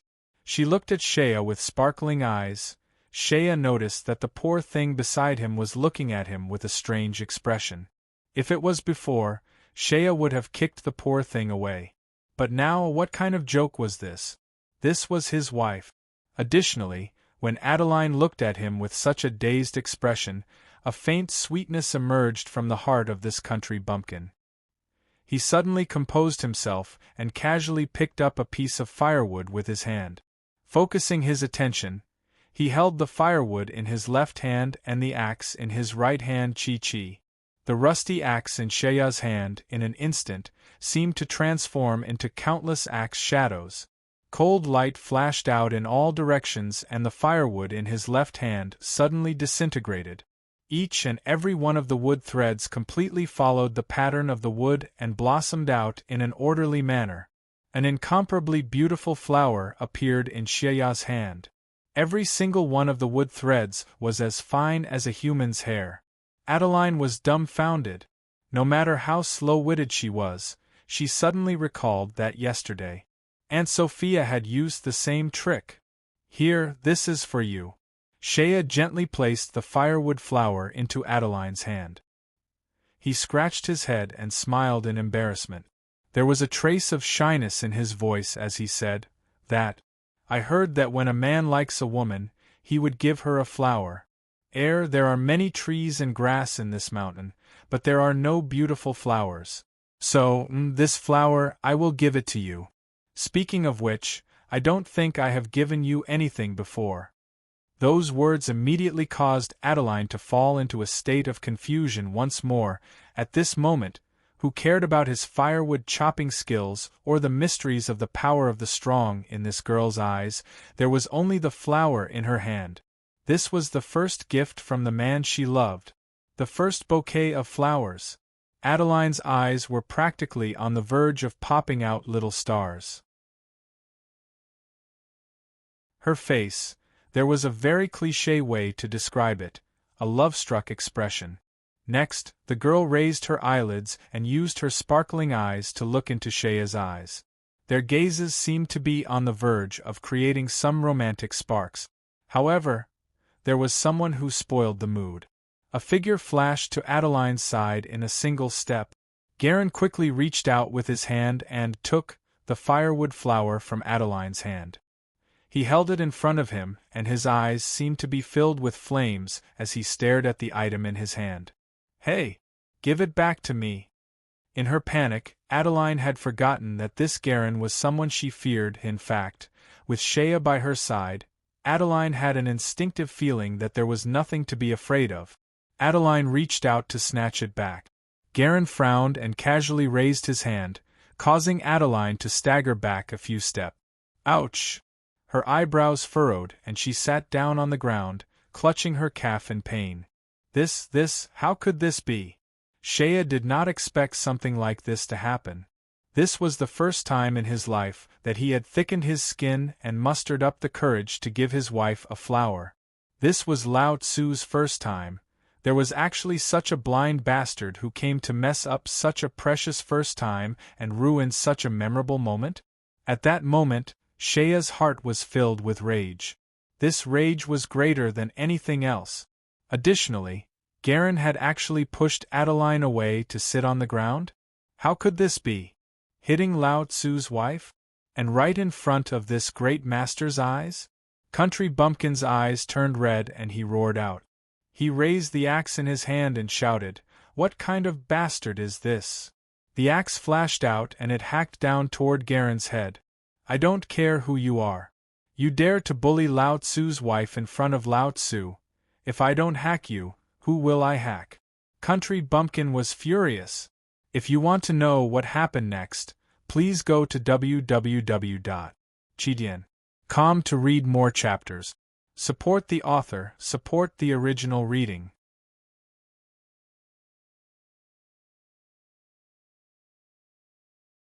Chapter 399. Gior Chapter 378. Realm and Strength. Shea did not hesitate to chop down with his axe. He was originally chopping firewood. Thus, when he swung down with his axe, his movements were natural and there was no change in his movement. It was as though he had been chopping firewood for hundreds of times. As the axe fell down, Shea didn't notice anything different. However, in Garen's eyes, he knew that something was wrong. Garen only felt that Shea's chop with his axe was smooth, and his movements were completely natural. Although it seemed to be a very simple movement, but whether it was the arc, curve, or position, it seemed to be just right. It was simply fitting to the extreme. In that instant, when Shea's axe descended, Garen's mind raced as fast as lightning. In a flash, he had thought of at least 3 ways to evade.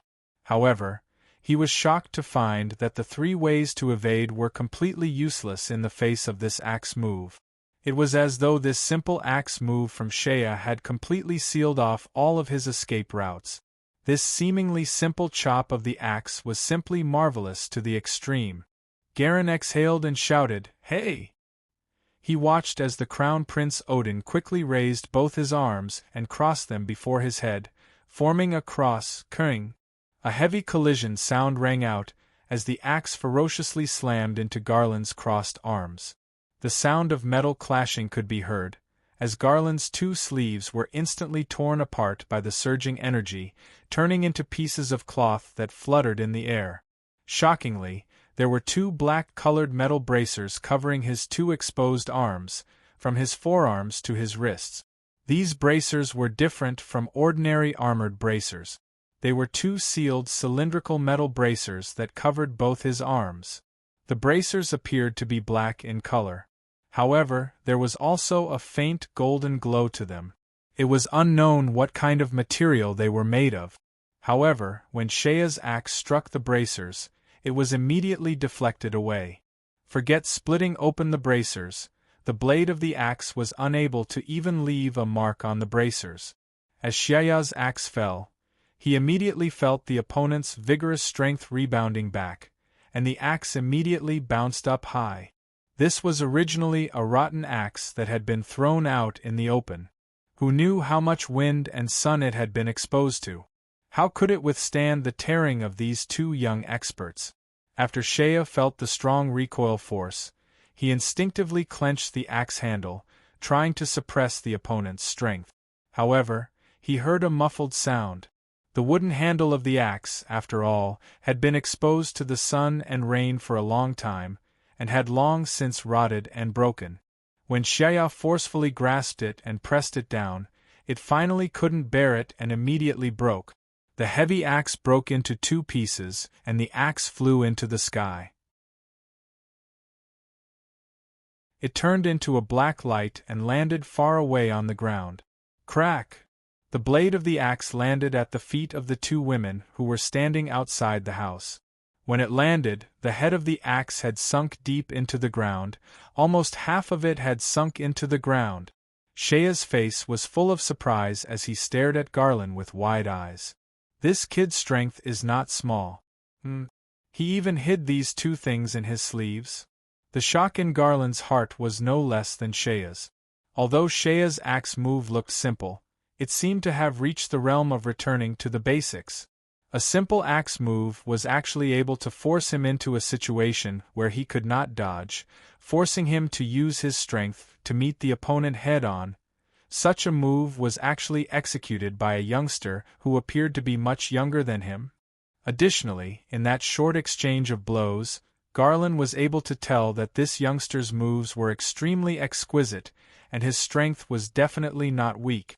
The axe cleaved down on his arm.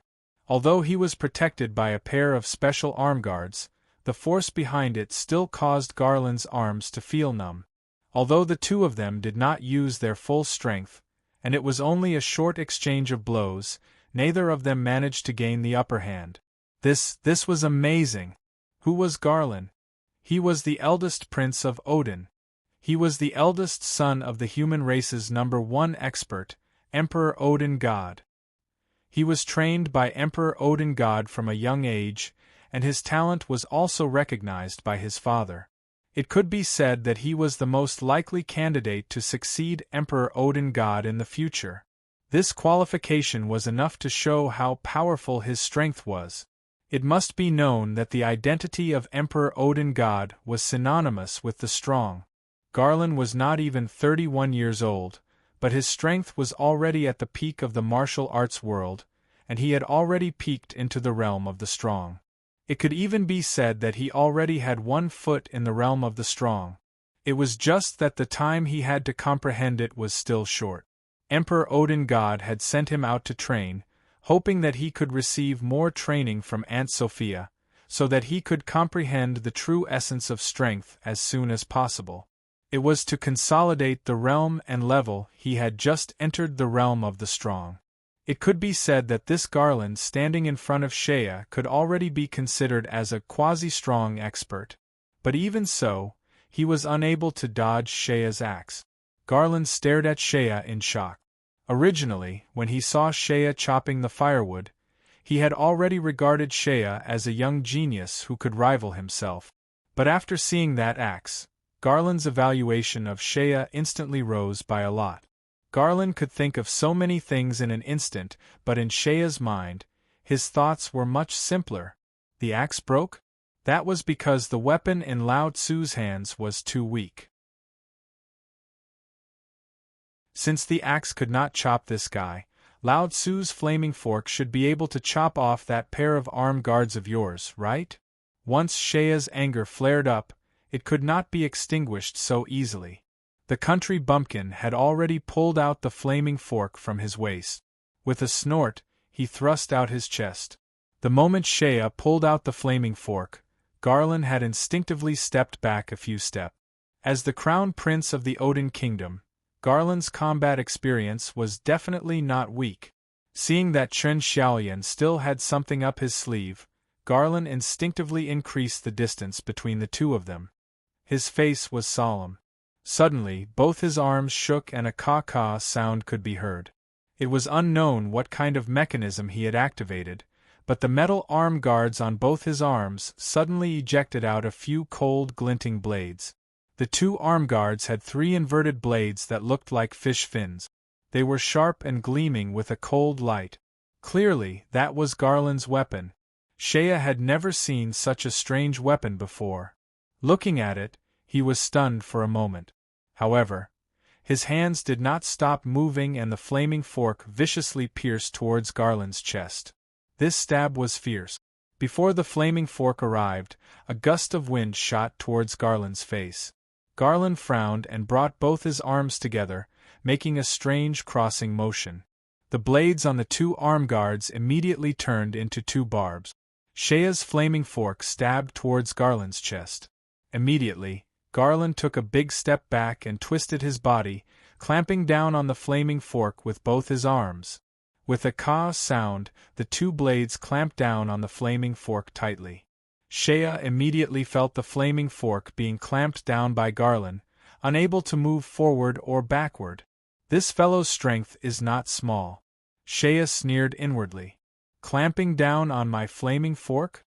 Lao Tzu has already cut your arm guards to shreds. Let's see how you are going to clamp down. With that thought in mind, Shea's wrist, which was holding onto the flaming fork, abruptly twisted. The flaming fork that was clamped between the two blades suddenly began to rotate with the indestructible sharpness of the flaming fork. Shea calculated that the blades on Garland's arm guards would immediately be shredded by the flaming fork. However, something strange happened. A series of ear-piercing caw-caw-caw-caw-caw sounds could be heard. As Shea turned the flaming fork, the blades on Garland's arm guards fiercely scraped against the flaming fork, creating a series of ear-piercing sounds. You can imagine the sound of a sharp fork fiercely scraping against a plate. The faces of the two youngsters suddenly changed. After the flaming fork was scraped by the blades, it was unknown what material Garland's arm guards were made of. Even with the sharpness of the flaming fork, it was actually unable to shred the opponent's arm guards.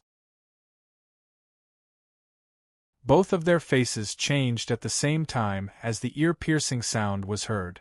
Jaren immediately loosened his arms, and Shea also took the opportunity to retreat a few steps back. After retreating a few steps, the two of them stared at each other in shock. How is this possible? Shea raised his flaming fork and looked at his treasured weapon. With the exception of Hastings's tri-edged war spear, this youngster's arm guard was the second weapon he had encountered in his life that could contend against his flaming fork. However, Garland's face was even more surprised than Shea's. Crown Prince Odin also stared at his own arm guards in shock, looking at the eerie black blades on it. This pair of arm guards was a gift from his father. It was a weapon that his father had used when he was young. The quality of this arm guard was said to be incomparably hard, and the blades were made of a special material that was unparalleled in sharpness. In the past, when he fought with others, once his arms blocked the opponent's weapon, regardless of whether it was a sword or a spear, as long as he crossed his arms and forcefully slashed, the opponent's weapon would immediately be cut off by the blades on his arm guards. There had never been an exception. This was the weapon that his father, the great Emperor Odin, had used when he was young. Naturally, it was not an ordinary weapon. The thing in the hands of this fellow in front of him looked like a flaming fork used to dig through the hearth of a furnace. It was just a few sizes bigger. Yet, even the blades on his arm guards could not cut through it? Not even a trace was left behind. The two of them stared at each other in shock for a while, then simultaneously assumed their stances and were about to fight again. Don't fight anymore. Adeline had already crawled up from the ground and exclaimed, "Don't fight, don't." After all, Shea felt sorry for this wife of his. Although this country bumpkin did not take poor things seriously previously, with Shea's character, once he truly placed someone in his heart, he would not tolerate even a grain of sand. Since he could run out to chase after Adeline, in Shea's heart, this woman had already become his exclusive property. My Shea's woman, who can casually bully her? He immediately went over and pulled Adeline up. He deliberately lowered his voice and used a gentle tone to ask, "Did you hurt your leg?" "No, it's just a sprain." Adeline was a little anxious and grabbed Shea's hand. Don't fight with him." Shea frowned and looked at the anxious expression on Adeline's face. There was a hesitant look on her face. Shea's heart immediately became suspicious. He turned his head to look at his opponent and then at Adeline. "Who is he? Do you know this fellow?" Adeline's face became somewhat gloomy, but then she changed her tone to one of pleading. "Shea, I beg you, don't fight with him, okay?" Although Shea was somewhat displeased, Adeline was using such a pleading tone to speak to him. She was hugging his arm, and her soft and fragrant body was sticking close to him. A small part of the anger in his heart immediately dissipated. "Garland, I beg you, don't fight, okay?" Adeline hid beside Shea and looked at Garland with a cowardly expression. "Humph." Garland harumphed and looked at Adeline. He said coolly, "Consider it as repayment for your explanation yesterday. I can agree to your request. Also, I think you have forgotten something. Given your status, you should address me as Sir Garland or His Highness. Before Adeline could say anything, Shea's anger nearly flared up again. Still so arrogant? Speaking to Lao Tzu's wife in such a manner? Lao Tzu's wife can call you whatever she wants. What kind of status does this Lord Shea have? Naturally, the status of this Lord Shea's wife is not low either. What Sir or His Highness, so what if I call you a cat or a dog? However, despite his anger, Shea suddenly thought of something. His Highness? Looking at Garland, he immediately understood what was going on. His Highness? That would be the imperial family. In today's world, he had never heard of such a prince within the imperial family of Byzantium. Lantis was even more unlikely. Additionally, this fellow's body, this physique, if he is not Odin's man, where could he be? Odin's man? Shea's originally dissatisfied heart was now filled with hostility. Odin? The hatred between this lord and Odin is too great. Forget about beating you up. Even if that Lao Tzu were to chop you to death on the spot, it would not be considered as unjust. Seeing Shea's glare, Adeline, who was already familiar with Shea's temperament, how could she not understand the change in Shea's mood? She quickly tugged at Shea's arm and said softly, Shea, consider it as me begging you, okay? I rarely beg you for anything. You don't have to fight with him, Shea turned to look at Adeline's gentle pleading face. His heart softened and he suppressed his anger. He put the fire fork back into his waist and sighed. Fine. I'll listen to you. After saying that, the country bumpkin suddenly let out a strange laugh. Back then, I heard an old fellow say, if a man listens to his wife, he will become rich. Ha ha ha. Those words caused Adeline's cheeks to turn red. She could not help but hug Shea's arm as she lowered her head. In the distance, Aunt Sophia and Merlin, who had been standing there watching with cold eyes, saw that the two youngsters had stopped fighting. Merlin appeared dissatisfied. He gave a harumph and turned his head away. Aunt Sophia, on the other hand, laughed loudly. You little fellows, if you don't want to fight, can you continue cooking? My stomach has been hungry for a long time. Shea coughed twice before quickly continuing to prepare the food. He placed the prepared food into the pot to cook. Then, he found a pair of iron tongs to stick the pheasant on the fire and roast it. His cooking skills were indeed extraordinary. In just a moment, a fragrant aroma wafted out. Merlin continued to stand in the distance with a cold and arrogant look. Aunt Sophia had long since moved to Shea's side. She stood there and watched as Shea busied himself. Occasionally, she would give him some pointers. Make the fire bigger, pay attention to rotating the pheasant and roasting it more evenly. Not bad, not bad. You have already learned 80% of my cooking skills. Shea had a bellyful of questions regarding this aunt. Ever since he was young, he had never thought that there was anything special about this aunt. However, she now had a relationship with his adoptive father. More importantly, she was standing together with Merlin. With a bellyful of questions, Shea did not know where to start. Perhaps it was because he felt that this was not the right time to talk about it. Thus, he could only hold it in. After listening to Aunt Sophia's words, he dared not refute and simply followed her instructions. Kid. Aunt Sophia observed Shea's face, which showed that he was having a hard time holding it in. She could not stop herself from smiling. She cast a glance at Garin, who was standing far away from the house. He was staring at the pile of firewood on the ground, lost in thought. Your wife is advising you not to fight. Truth be told, it is for your own good. Aunt Sophia sighed. Right now, you are still no match for that fellow. Shea's face immediately sank. This country bumpkin has always had a strong personality. Not to mention, when the two of them fought earlier, there was no clear winner. How could you say that I am no match for him? Naturally, my words will not be wrong. Aunt Sophia suddenly smiled. You have reached the realm of chopping firewood. That is due to the old drunkard's ingenious training method. However, the method he used to train you is something that I cannot understand.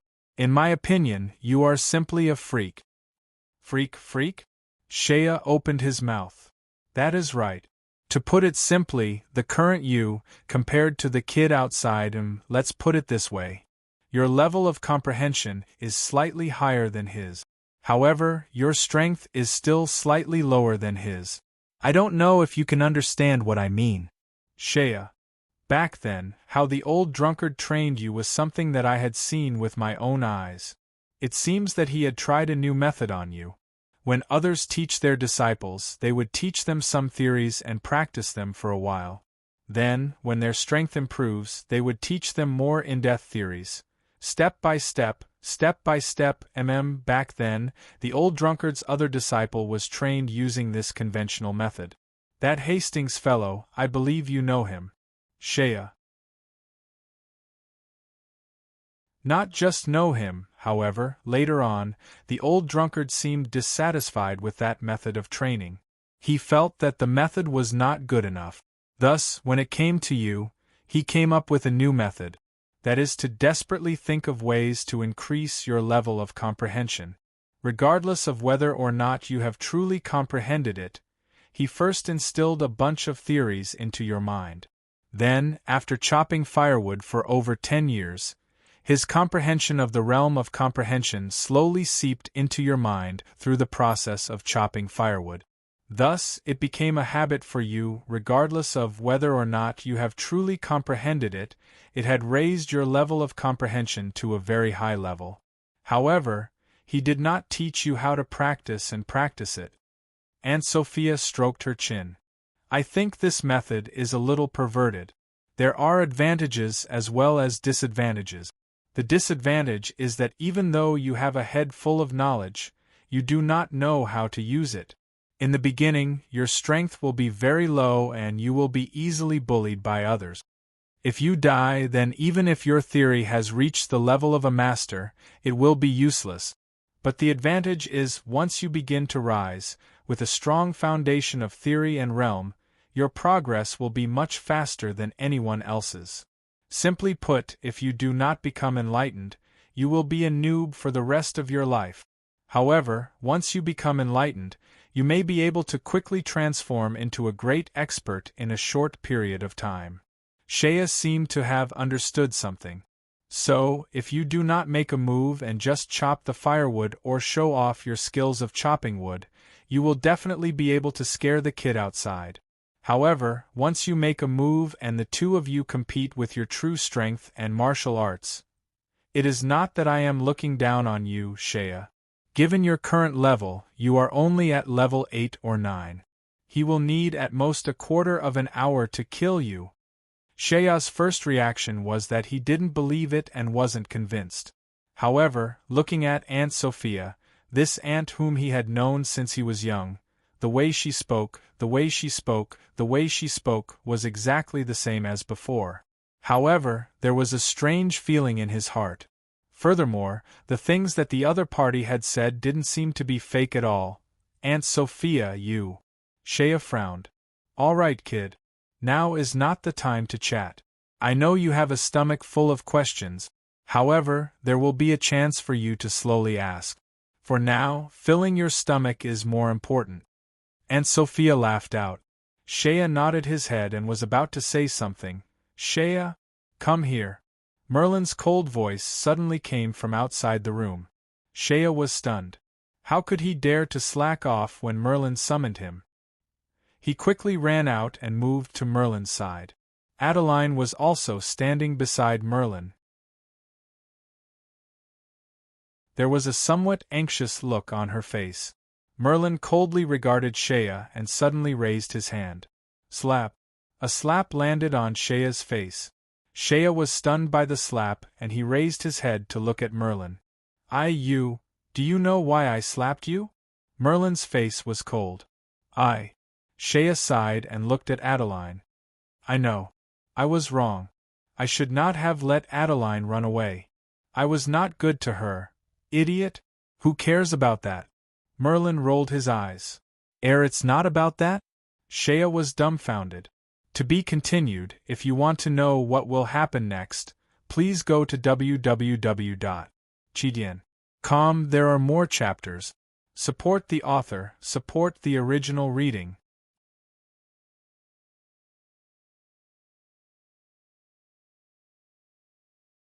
Chapter 400. Sigh, speaking of which, I do not want to update so late every day. However, my daily routine has been turned upside down, waking up every night and going to bed in the morning, looking at myself in the mirror. I feel like a pale vampire. Sigh. GOR Chapter 379 Body Skills.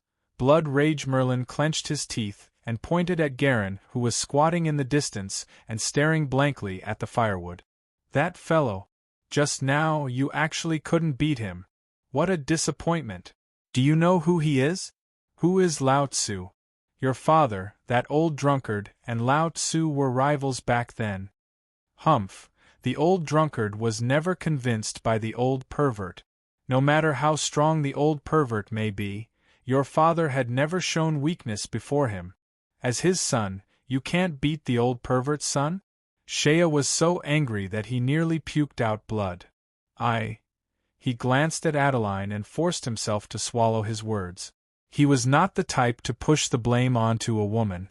Adeline, Merlin cast a cold look at the poor thing and said, "You are not allowed to interfere in this matter." After saying that, Merlin narrowed his eyes and looked at the distant Garen. "Shea, go over there now and break one of his legs." Shea nearly rolled his eyes. Aunt Sophia had said that he was no match for this fellow. This fellow could kill him in just a quarter of an hour. You, Merlin, have such great abilities. Surely your judgment is not worse than Aunt Sophia's? What if I can't do it? Shea frowned. Then I will break your leg. Merlin stared at Shea in a righteous manner and said, "What is it? You don't seem to be convinced by my words?" Shea replied, "No." As expected, this is a typical answer from Merlin. Shea was about to brace himself and go over when Merlin suddenly added, "Don't use the flaming fork. I might as well tie him up and let him decide." Shea rolled his eyes. The other party's bracers were so powerful. If he didn't use the fire fork, wouldn't he be at a disadvantage? If you don't use the fire fork, tell him not to use his divine wind arms. I'll teach you something. If you're not too stupid and follow my instructions, you'll be able to break that brat's legs if you can comprehend a small part of it within 2 hours. Shea's eyes lit up. If Merlin was willing to help, then the situation would be completely different. Although Shea also believed that Merlin was a magician, it was unlikely that he would be able to teach him any brilliant martial arts technique. Moreover, even if it was some kind of peerless godly technique, there was no reason for him to be able to learn it in such a short time. However, Merlin is Merlin after all. Maybe he can give me something good. Let's not talk about anything else. If Merlin could give me another one of those miniature magic cannons that he threw at Todoro, then I'll have a magic cannon that can even blast a dragon to pieces. It wouldn't be too difficult to directly blast that brat to pieces. Thinking so in his heart, Shea's face naturally revealed a somewhat strange expression. Merlin was an intelligent person. After all, she had known Shea for so long. This brat appeared to be forthright and honest, but in fact, he was full of evil tricks. How could Merlin not know? When she saw the sinister smile on Shea's face, she understood that this brat must be thinking of some tricks. She thought about it for a moment and guessed most of Shea's thoughts. She coldly said, "Don't think too much. I don't have anything good to lend you. I don't need anything good. Just lend me a magic scroll for a forbidden spell. I'll just throw it at him. I guarantee that not even his bones will be left." Bah! Merlin extended her hand and knocked Shea's head heavily. With a cold face, she said, "What's the difference between that and me doing it myself? No matter what, I've known Lao Tzu for my whole life. I don't want to bully a junior. I'm also your junior. You have the nerve to bully me." Shea cursed inwardly. However, he didn't dare to show even the slightest bit of his thoughts. He only put on a look of repentance and resolutely said, "Fine. Even if I know that I can't beat him, I can't lose face for you and the old man. I'll go fight him." Seeing Shea speak with such a strong sense of righteousness, Merlin's expression became slightly better. She nodded and said, "That's right. That's the son of the old drunkard. You can't lose your prestige as Lao Tzu." "What prestige does that old man have?" Shea muttered inwardly. Merlin's expression turned serious, and she said in a solemn voice, "Listen up. I'll teach you something. You'll practice it here and then challenge him. You won't use weapons and will fight barehanded. If you're not too stupid, defeating that guy shouldn't be too much of a problem." After saying that, Merlin glanced at Adeline beside him and whispered, "Go get some food first. You can't listen to this." Adeline didn't show any displeasure. She didn't really care about these things. However, Shea was somewhat surprised. Could it be that the thing you taught me? Others can't listen to it." Merlin's face was stiff. After Adeline walked away, Merlin waved her sleeve. Suddenly, a golden light spread out from her sleeve and enveloped the two of them. "Shea, I've used magic to create a mute enchantment. Whatever I say to you now, those outside the enchantment will not be able to hear it." Merlin raised her chin slightly, her expression somewhat reserved. "The thing I'm going to teach you next is a set of body skills.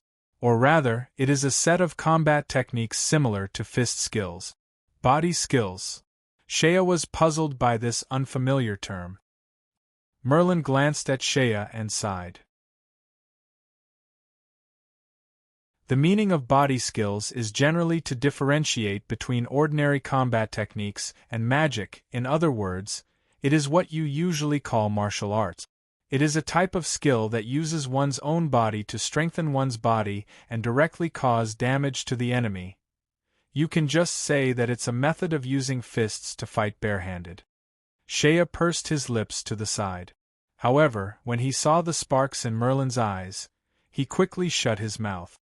Body skills is a type of combat technique that separates it from other martial arts techniques that use weapons. In fact, the long history of body skills is far longer than other skills that use weapons. Merlin coughed and slowly said, "In ancient times, the human race was far inferior to the other races in terms of physical attributes, strength, and speed. Of course, this disadvantage has not changed until today. In terms of innate physical attributes, humans are far inferior to the other races. For example, the strength of the dwarves, the agility of the elves. As for the giants, the dragons, and the others, there is no need to even mention them. In terms of innate physical attributes, the human race was the lowest in status among the major races in ancient times. Even their intelligence was not as good as the ancient gnomes. However, among the humans in ancient times, there were also some contenders who defied the natural order. These contenders were the very few elites that emerged from the human race. Using their outstanding wisdom and research, they finally created some ingenious methods to improve their physical attribute. These methods were called body skills. Using these methods, the human body's strength, speed, flexibility, and agility would be greatly enhanced and strengthened.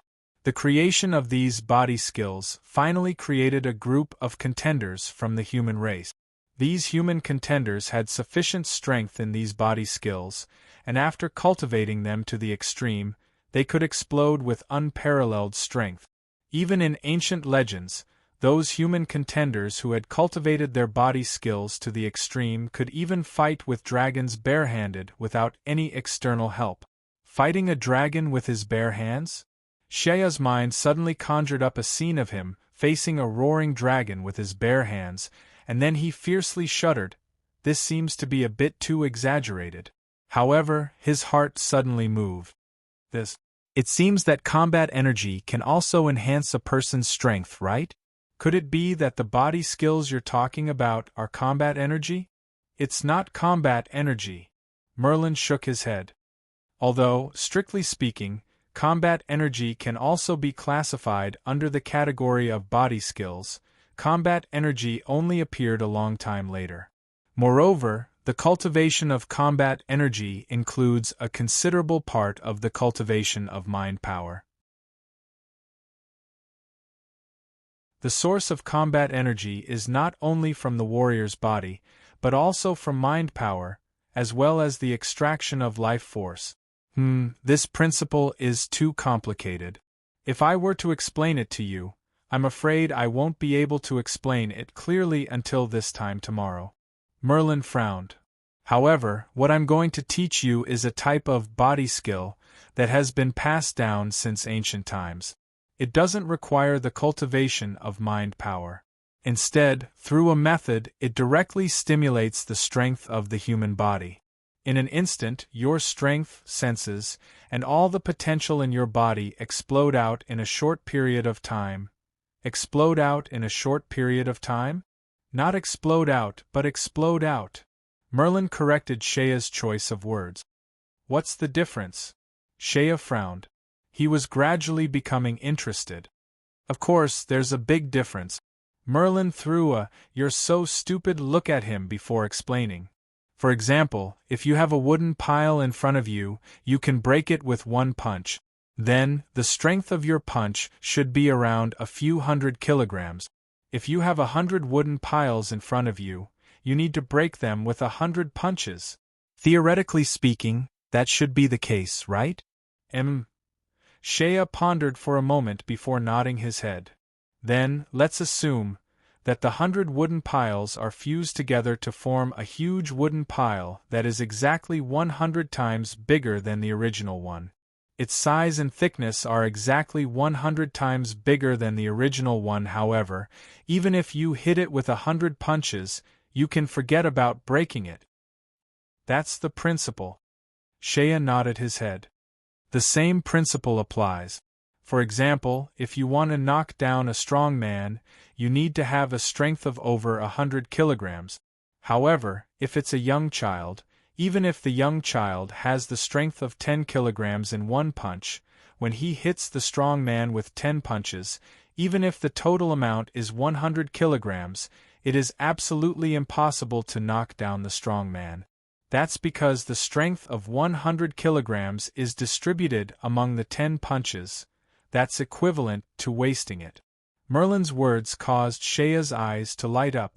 He immediately asked, could it be this set of physical skills that you're talking about, the so-called explosion, is able to allow the user to unleash the strength of 100 punches in one punch? Merlin did not answer directly. She took a deep breath and continued. The strong people of the ancient human race believed that the strength of the human body does not only come from the muscles. If we view the human body as a separate little world, then your heartbeat, your breathing, the flow of your blood, all of these contain power. Let's make an example. For a large river, the flow of water naturally contains a rich amount of water power. Then, human blood, every day, every moment, flows incessantly. This incessant flow of blood naturally contains power as well. Another example is your breathing. Since the wind can bring about wind power, then human breathing is also incessant at all times. Breathing naturally contains power as well. Shea could not help but laugh. That seems to be the principle, but wind power? Then, a person's fart can also create wind power? I've never heard of anyone relying on a fart to borrow the power of wind power to fly up into the sky, right? I've also never heard of anyone blowing out a mouthful of air to create a storm, right? Merlin glanced at Shea and said coldly, are you joking? Could it be you think that what I'm saying to you is funny? Seeing the sparks in Merlin's eyes, Shea quickly shut his mouth. Humph. Although your words are vulgar, the principle behind them is not bad. However, you forgot what I said earlier about eruption. Naturally, one mouthful of air cannot create a storm. However, what if it's 10,000, 100,000, 1,000,000 breaths? Although Shea had warned himself not to talk back to Merlin when he heard those words, He could not stop himself from retorting. 1,000,000 breaths is naturally not small, but, even if it is an eruption, fine, I will take 1,000,000 breaths and store the wind power contained within that 1,000,000 breaths, accumulate it and release it all at once, my God! After I take 1,000,000 breaths, who knows how many years will have passed? After I take 1,000,000 breaths and gather all the power, by then, this fellow's hair and beard would have turned white. Merlin looked at Shea. A person takes about 600 breaths per hour. That's about 15,000 breaths per day. 1,000,000 breaths will take less than 3 months. Shea, could it be you don't even know how to count? Shea. This fellow is a freak. If I continue to argue with him, I will write Lao Tzu's name backwards. Merlin gave Shea a disdainful look before continuing. According to the thinking of the ancient human contenders, the human body is a separate world. Blood, breathing, and even the heartbeat all contain power. However, humans do not know how to use this power. Take blood for example. Blood is a liquid and so is water. Although you are an idiot, you should at least know the principle of water flows downwards, right? Water flows downwards. Naturally, I know that. Shea nodded. Merlin sneered. Then, your blood is also a liquid. Could it be that all the blood in your body only flows down to the soles of your feet? Shea. He was stunned. This is power. Merlin continued, every human body is a separate world. This world is just like this large world that we live in. There are cycles, reincarnations, birth and death, these are the sources of power. Shea immediately believed 30% of it. But, this power, how do we use it? Merlin finally smiled. You have asked so many questions, but they are all nonsense. This is the real question. She pondered for a moment. You have seen a dam break, right? If water power is to be used, the dam must be broken. Only then can the stored power be released. The ancient human experts believed that the human body is a world with its own cycle of reincarnation. In order to release the power from this small world, it must be destroyed. Destroyed. Yes, destroyed. Merlin's face turned serious. Destroying the original cycle of reincarnation is like breaking a dam. Then, the power will rush out from this hole. Think about it. Your blood is like a flowing river. However, if the dam of this river suddenly breaks, the power will rush out like a raging tide. She looked at Shea. This body skill of mine is called blood rage. Shea was shocked. This must be a form of destruction with skill. You just have to borrow and guide the power out, but if the destruction is too thorough, then the body is still your own. If the destruction of this small world is too great, you will be the first to be destroyed. Merlin took a deep breath. Actually, destroying the original, natural order, in order to obtain more power is a principle that can be seen in many places. For example, if a person is enraged and fights with others, the power that can be released will be much greater than when they are emotionally stable. If a drunk person is fighting with others, he will be able to endure more pain than usual. His ability to take hits will also be greatly enhanced. Thus, there is a limit to the destruction with skill, affecting the original cycle of this small world, and borrowing the power of this small world. This is the principle behind the body skill that I am going to teach you. Hearing that, Shea's curiosity grew.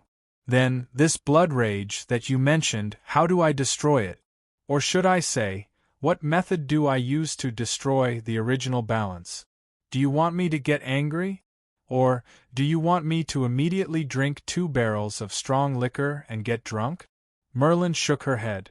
Then, she stared at Shea and slowly spat out an answer. There was only one word for that answer. Pain. Shea. Pain. Pain. An important announcement. The results of the book review competition are out. However, I have been busy for the past few days and the award ceremony was delayed. This matter will be settled as soon as possible. The prizes are still the same as the ones that were announced earlier: Hunting Nation dolls, t-shirts, and the like. The list of winners will be announced soon, to be continued. If you want to know what will happen next, please go to www.chidian.com. There are more chapters. Support the author. Support the original reading.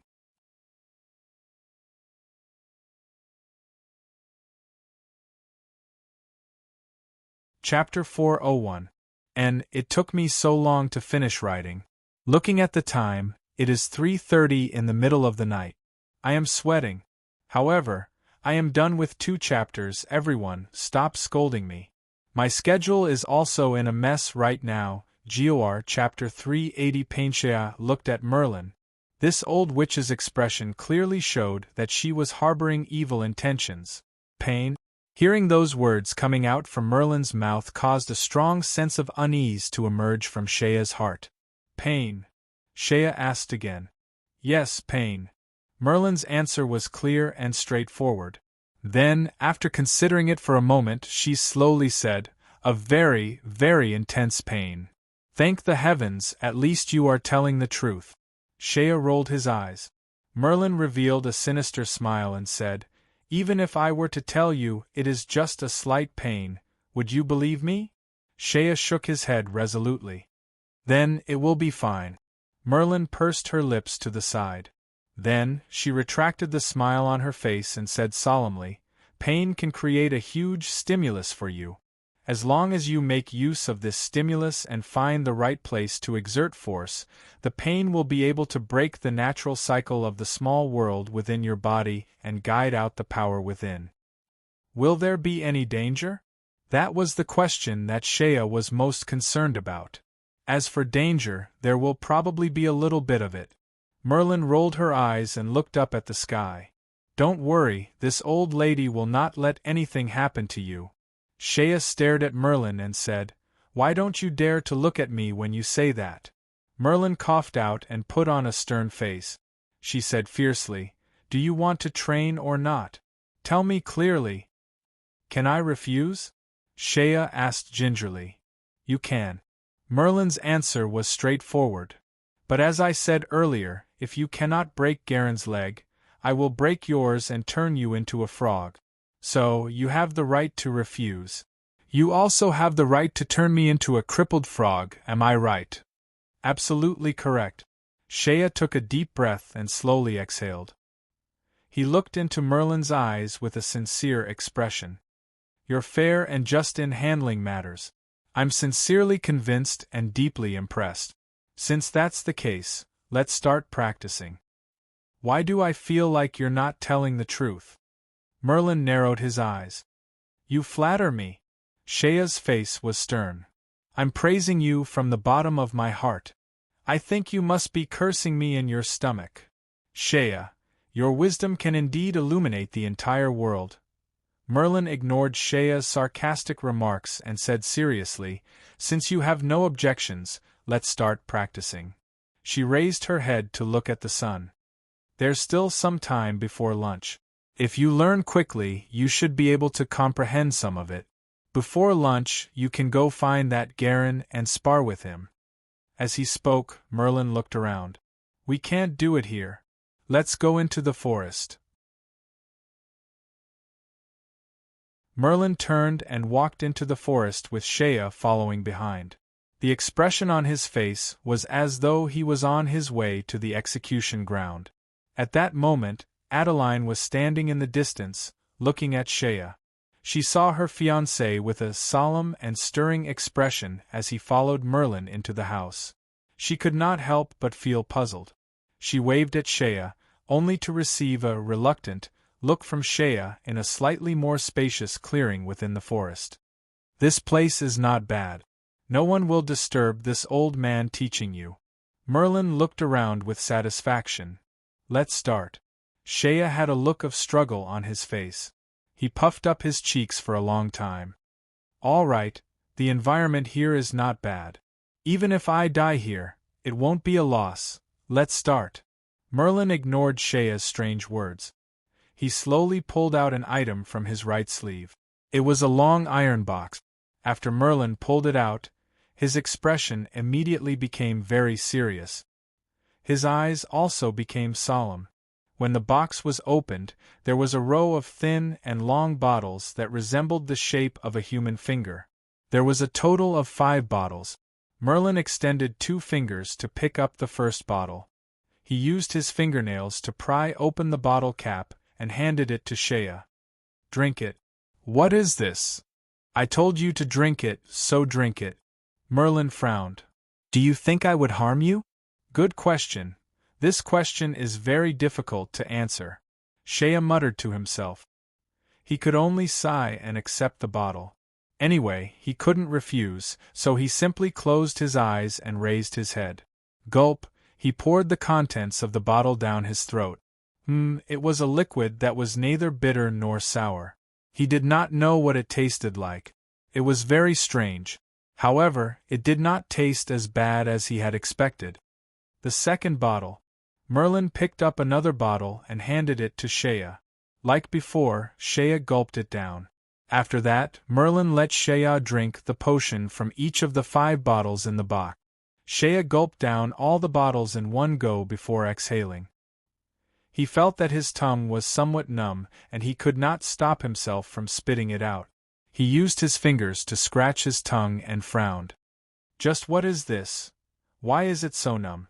Merlin stood beside him and smiled at Shea. Then, he slowly said, "All right, this is a special magic potion that I personally concocted. As for the formula, I will not tell you about it. The name of this potion is Magical Potion of 5 Senses Deprivation." This name caused Shea's legs to turn soft. Magical Potion of 5 Senses? What the hell is this magical potion? Just by hearing the name, he knew it was not something good. 5 senses deprivation? Shea nearly jumped up. "Don't be so impulsive," Merlin slowly said. "There is still some time before the potion takes effect. I will explain it to you. It requires pain to stimulate you to unleash the power within your body. In addition, it requires extreme pain for it to work. However, you may not know this, but there is a limit to a person's ability to sense things. In order for you to feel the fullest, most delicate, and greatest amount of pain, I must first shut off your other senses for a period of time. That way, you will be able to focus all your senses to experience the feeling of pain. According to my research, when a person temporarily shuts off one of their senses, the other senses will become more sensitive. You may have experienced this before. For example, when you close your eyes, do you feel that your sense of hearing is more sensitive than usual? This just so happened to confirm my theory. Thus, in order to make your sense of pain more sensitive, the potion that I gave you will temporarily shut off your other 5 senses. Shea's mouth gaped open. It was not that he was dumbfounded. Rather, he suddenly found himself unable to speak. It was as though his tongue had become completely numb. He could not even feel the existence of his tongue. Next, he felt as though his throat had been completely blocked by something. He was no longer able to utter a single word. "It seems it is beginning to take effect." Merlin smiled.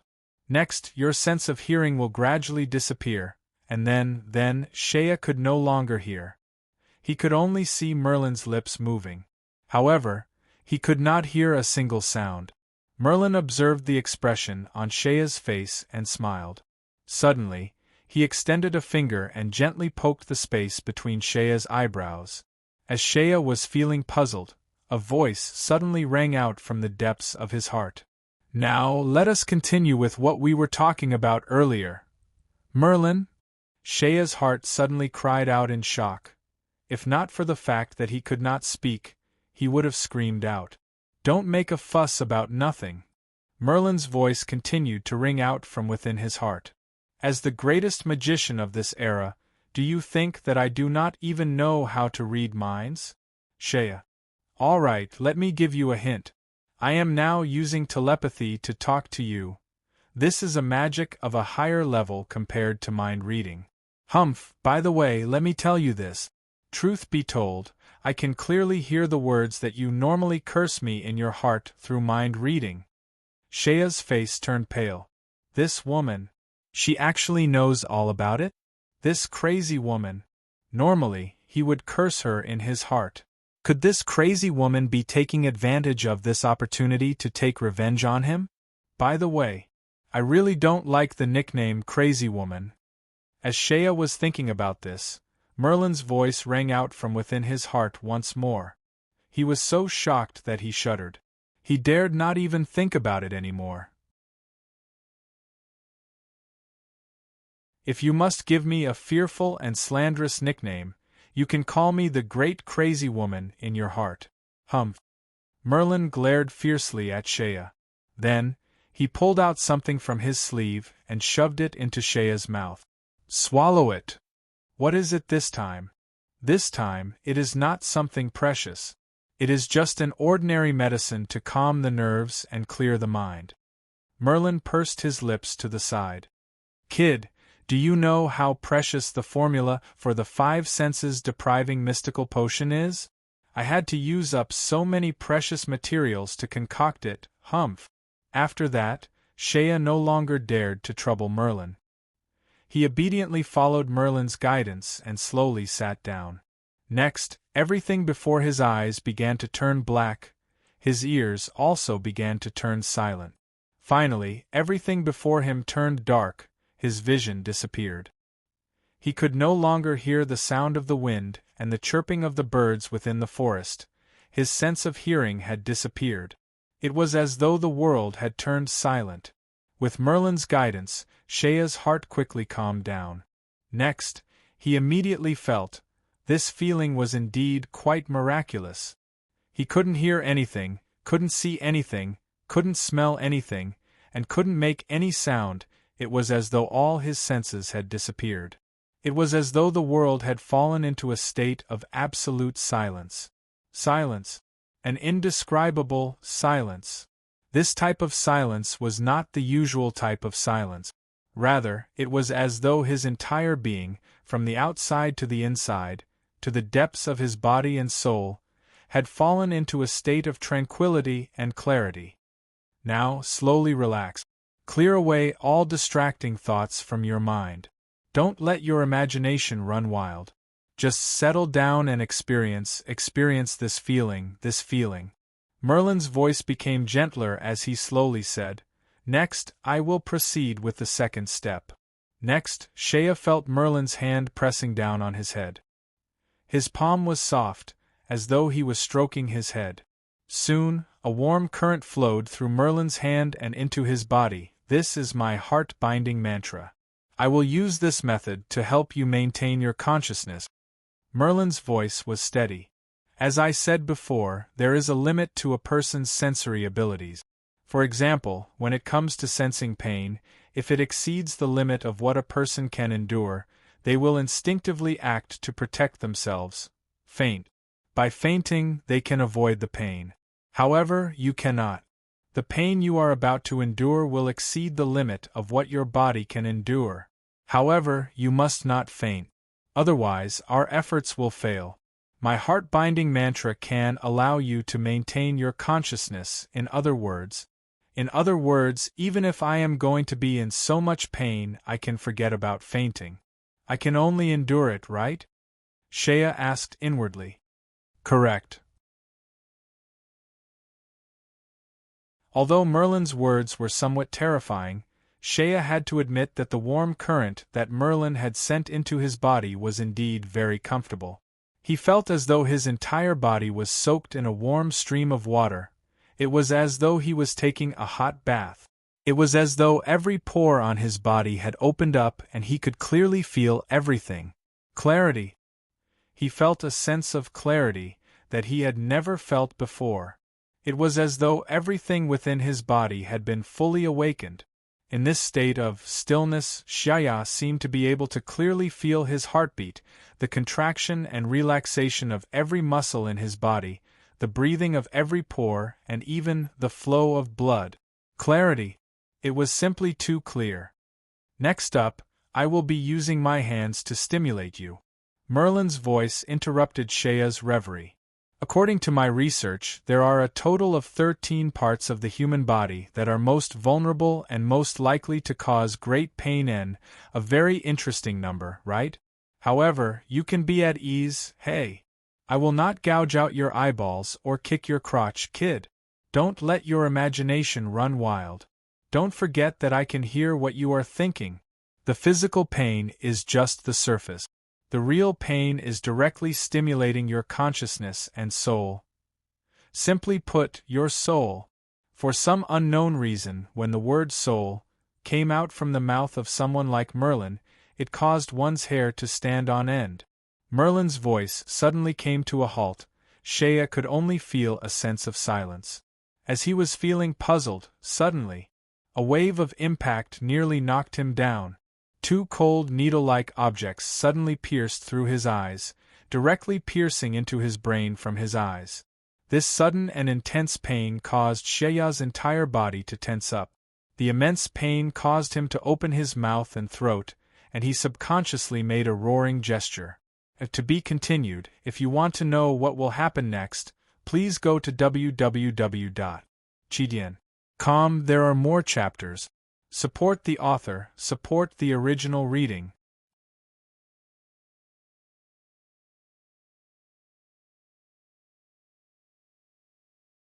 Chapter 402. Geoar Chapter 381. Secret. When he was unable to let out a roar of pain, it was as though all the pain had accumulated within his body. There was no way for him to vent it out. Shea's entire body tensed up. Every muscle within his body was stretched taut. This pain seemed to have penetrated his body and soul in an instant. He felt as though he was a cricket that he had played with when he was a child. A needle pierced through his body and nailed him to the table. This feeling of pain was too clear. It was so clear that Shea was on the verge of going crazy. However, no matter how hard he tried, he was unable to break free. He was unable to lessen the pain, and he was unable to avoid it. Wave after wave of pain assailed his body, and Shea's entire body was on the verge of spasming. It was at that moment that Merlin's voice rang out like a demon from hell. The first spirit thorn is complete. Congratulations on completing the first step. Next, there are 12 more spirit thorns waiting for you to taste. Do your best, my little frog. Hearing that voice, Shea suddenly had a feeling. At a time like this, even falling unconscious had become a luxury. As Shea was being tortured by Merlin in the forest, Adeline, who was beside the dilapidated house, was looking at the forest in bewilderment. Just now, before Shea left with Merlin, the expression on his face was too pitiful. It was very unusual. Adeline believed that Merlin would not harm Shea. However, that was Merlin. What are you thinking about, my dear? Aunt Sophia's voice came from behind. Adeline quickly turned around and looked at Aunt Sophia with a nervous expression. The smile on Aunt Sophia's face remained as gentle and kind as ever. Even her eyes seemed to contain a trace of generosity and warmth. However, Adeline suddenly recalled this morning. Earlier, Aunt Sophia and Merlin had gotten into a fight. More importantly, the contents of their conversation. Why aren't you saying anything, my dear? Dear, Aunt Sophia looked at Adeline and suddenly frowned. You seem to be afraid of me? Adeline hesitated for a moment before nodding her head. Then, she looked a little helpless. I'm sorry, Aunt Sophia, about what you said this morning. I have some questions. Auntie Sophia narrowed her eyes and looked at Adeline. Are you thinking, did I see through your background long ago? Is that why I deliberately brought you along? Is that why I have an ulterior motive? Adeline was a little embarrassed to speak. She suddenly felt a little guilty. After all, this Aunt Sophia had been taking care of her since they met. She shouldn't have thought of her in a bad light. I do have an ulterior motive, Auntie Sophia suddenly said softly, stunning Adeline. I know your mother. Auntie Sophia walked over. She extended her hand and gently patted Adeline's head. Adeline was stunned. She simply stared blankly at Auntie Sophia. To be exact, we don't just know each other, rather, we are very familiar with each other. Auntie Sophia narrowed her eyes and smiled. It was a very kind smile. However, there seemed to be something else hidden beneath those kind eyes. To be more exact, back then, I hated your mother very much. As for why I hated her, I believe that, after the conversation between me and Merlin this morning, a smart child like you should be able to guess the reason, right? Adeline's body trembled slightly, and she forced herself to nod her head. Sigh, those are all things of the past. However, it is a fact that I hated your mother. The reason is very simple. I fell in love with that old pervert. However, that old pervert did not love me. Back then, I could only push all the blame onto your mother. That pitiful woman. From the looks of it, it seems you were not kept in the dark. You are very clear about your own secret and your mother's secret, right? Garen hated you so much and you were so afraid of him. The answer is obvious. Dear, you know about it, don't you? You know about it. Adeline's body trembled and she nodded her head. Pitiful child, I will not harm you. From the moment I laid eyes on you until now, I have never thought of harming you, Auntie Sophia smiled. Although back then, I almost killed your mother. Oh, it should be said that I did not almost kill her. I really did make a move. However, that old pervert stopped me. It was also because of this that I fell out with him. I left Odin and came to Wildfire Plains to live in seclusion until today. Looking at the trembling Adeline, Auntie Sophia sighed. A very cliché and laughable tragedy. I fell in love with that old pervert and that old pervert fell in love with another woman. That woman, unfortunately, is your mother. Adeline was speechless. Truth be told, I have been wrong all along. I thought that I was the victim, the most pitiful one. Or perhaps, in this messy past, I thought that I was the most pitiful one. Merlin thought that she was the most pitiful one. The old pervert thought that he was the most pitiful one. Even the old drunkard who is now lying in the grave thought that he was the most pitiful one when he was still alive. Truth be told, after thinking about it countless times over the years, I finally understood that we are not the most pitiful. Dear, do you know who is the most pitiful one? Adeline shook her head. It is your mother, Auntie Sophia sighed again. The pitiful woman is the one who is truly pitiful. The smile of this peerless expert was somewhat desolate. She is of noble birth, and has obtained the love of the number one expert of the human race. She should be the happiest woman in the world. But this is the source of her tragic fate. The most pitiful thing about her is that she should not have fallen in love with that old pervert. The most pitiful thing is that she should not have fallen in love with that old pervert. The most pitiful thing is that the two of them will never be able to truly be together. The old pervert's entire life was dazzling. But for this matter, the woman he loved will never be able to truly stand together with him openly. Because he is the divine Emperor Odin. As the divine Emperor Odin, he cannot marry a woman from another race. He can go against the whole world, but he cannot go against the blood in his body. He is a member of the Hannigan family, so he must abide by the traditions and rules of the Hannigan family. He cannot marry your mother, and your mother falling in love with a man like him is a great tragedy. Do you know why? Adeline. Because she is not us. Auntie Sophia's words sounded very strange. Hearing that, Adeline's face turned blank. Auntie Sophia looked into Adeline's eyes and said, Your mother is very beautiful, oh dear, you have inherited her beauty. However, beauty alone is not enough. Your mother is very outstanding, but she is not us. Let me make it clear. She is not on the same level as us. The us I am talking about is the old pervert, the old drunkard, Merlin, me, and those other fellows. Do you understand? No expert? Because my mother is not an expert? Adeline asked with a trembling voice. Yes, a very ridiculous answer, but it is unquestionable. Auntie Sophia nodded her head. Because your mother is not an expert. Thus, she is not someone from our world. Thus, this is also the source of her tragedy. Perhaps you are unable to understand the reason I am talking about, then let me tell you, because your mother is not an expert, she has never been able to understand the relationship between us. Speaking of which, perhaps you will not believe it, or perhaps it is somewhat ridiculous, in fact, us people in this world will always have a strong sense of loneliness. When you are truly standing on a level that transcends mortals, you will only see your lonely figure around you. What you understand, others do not. What you understand, others do not understand. At that time, you will feel lonely. In this world, there are too few people like us. Thus, the relationship between us has always been very complicated. Sometimes we are enemies, sometimes we are friends. But even if we are enemies, the relationship between us has always been very close. Even 30 years ago, there was a big battle between us. But what was the result?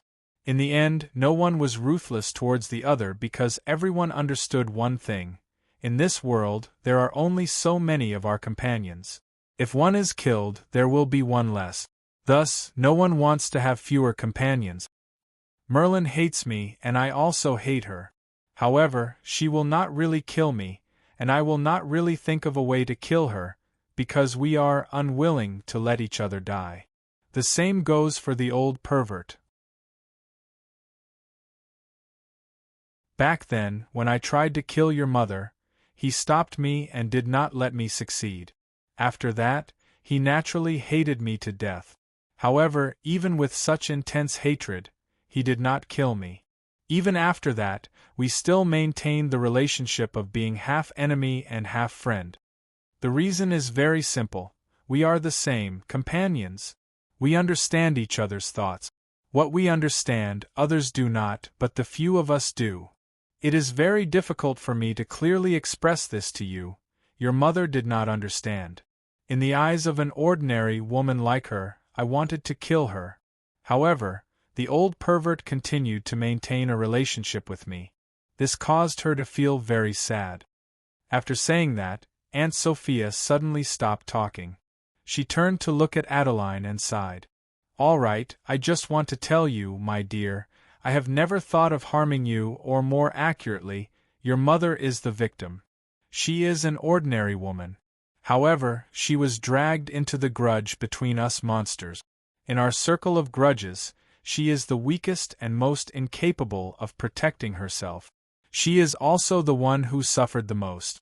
Sigh, after all these years, I have gradually understood this logic. Thus, when I first saw you, I guessed that you are her daughter. Your appearance is simply impossible to hide. Your eyebrows and eyes are simply the same as her. Thus, I have never thought of harming you. I just want to take good care of you and protect you. Perhaps, from you, I can lessen the regret I have for what happened back then. Adeline gaped in shock. All right, don't be so surprised. You don't need to think too much. I am still that kind aunt while you are my beloved little guest, hee. Aunt Sophia suddenly hugged Adeline and whispered something into her ear. I know you must have had a hard time, because of the blood in your body. Sigh, having such a father, I fear it will not be a blessing for you. Instead, it will bring you endless troubles. Adeline's body stiffened. That was the biggest secret within her heart. The number of people who knew about this secret was not many. In Byzantium, there was only her and Emperor Cantos. That royal brother who treated her kindly did not know. Her sister, Daphne, did not know. Her fiancée, Shea, did not know, however. This Aunt Sophia beside her knew. Be strong, my child. Do not forget, your father is the #1 expert of the present age. As his daughter, the blood of the Hannigan family flows in your body. You are born to be different. All right, calm down. Don't show your weakness. Oh look, your husband is coming. The last sentence really made Adeline calm down a little. She could not wait to turn her head and saw Shea. Shea was walking out of the woods step by step. He was alone. Merlin was not by his side. When Shea came out, he looked a little strange.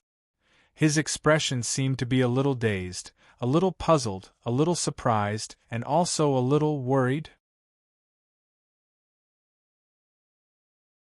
He walked very slowly, one step at a time, as if he was carefully measuring the distance on the ground with his footstep. He raised one hand in front of his eyes and carefully looked at his palm, as if there was something on his palm, but in fact it was empty. But he looked at it so carefully, so seriously, as if he was trying hard to study something.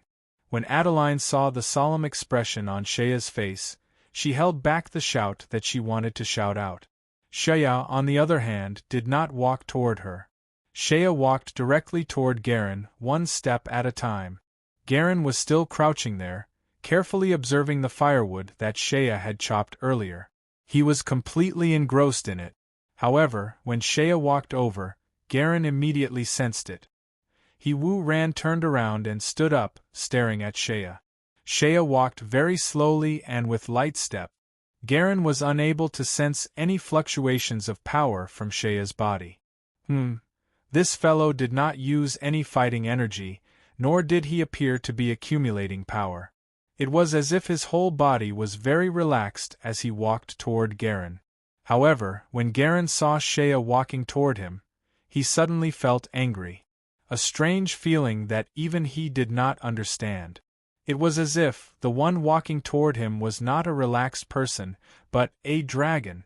2 chapters have been completed. Although it is past 12 o'clock.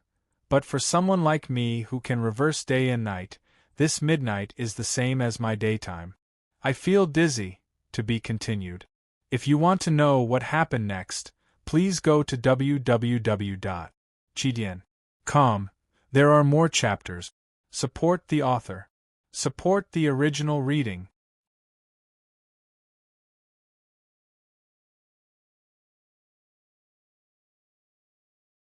Chapter 403. Gior Chapter 382. Dead for sure. Let's have another match, how about it?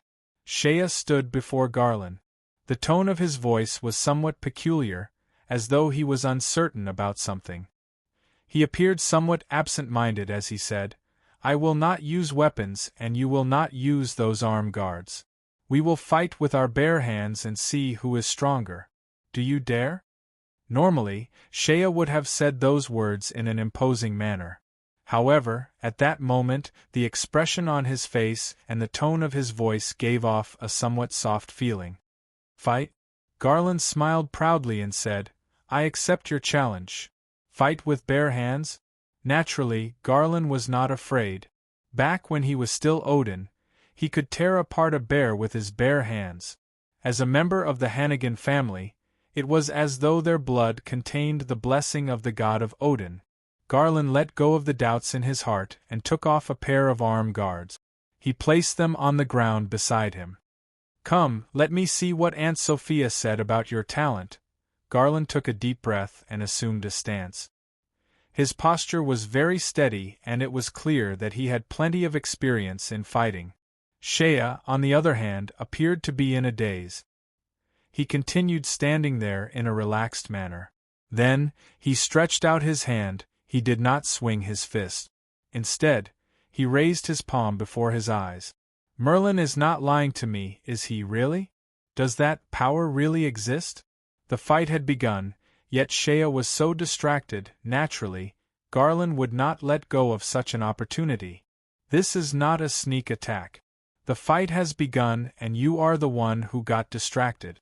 If you get killed, you deserve it. Garland twisted his waist and pounced forward. His posture was similar to that of a snow tiger that lived in the snowy plains of the northern kingdom, ferocious and vigorous. His figure pounced forward, and his whole body was suddenly filled with explosive power.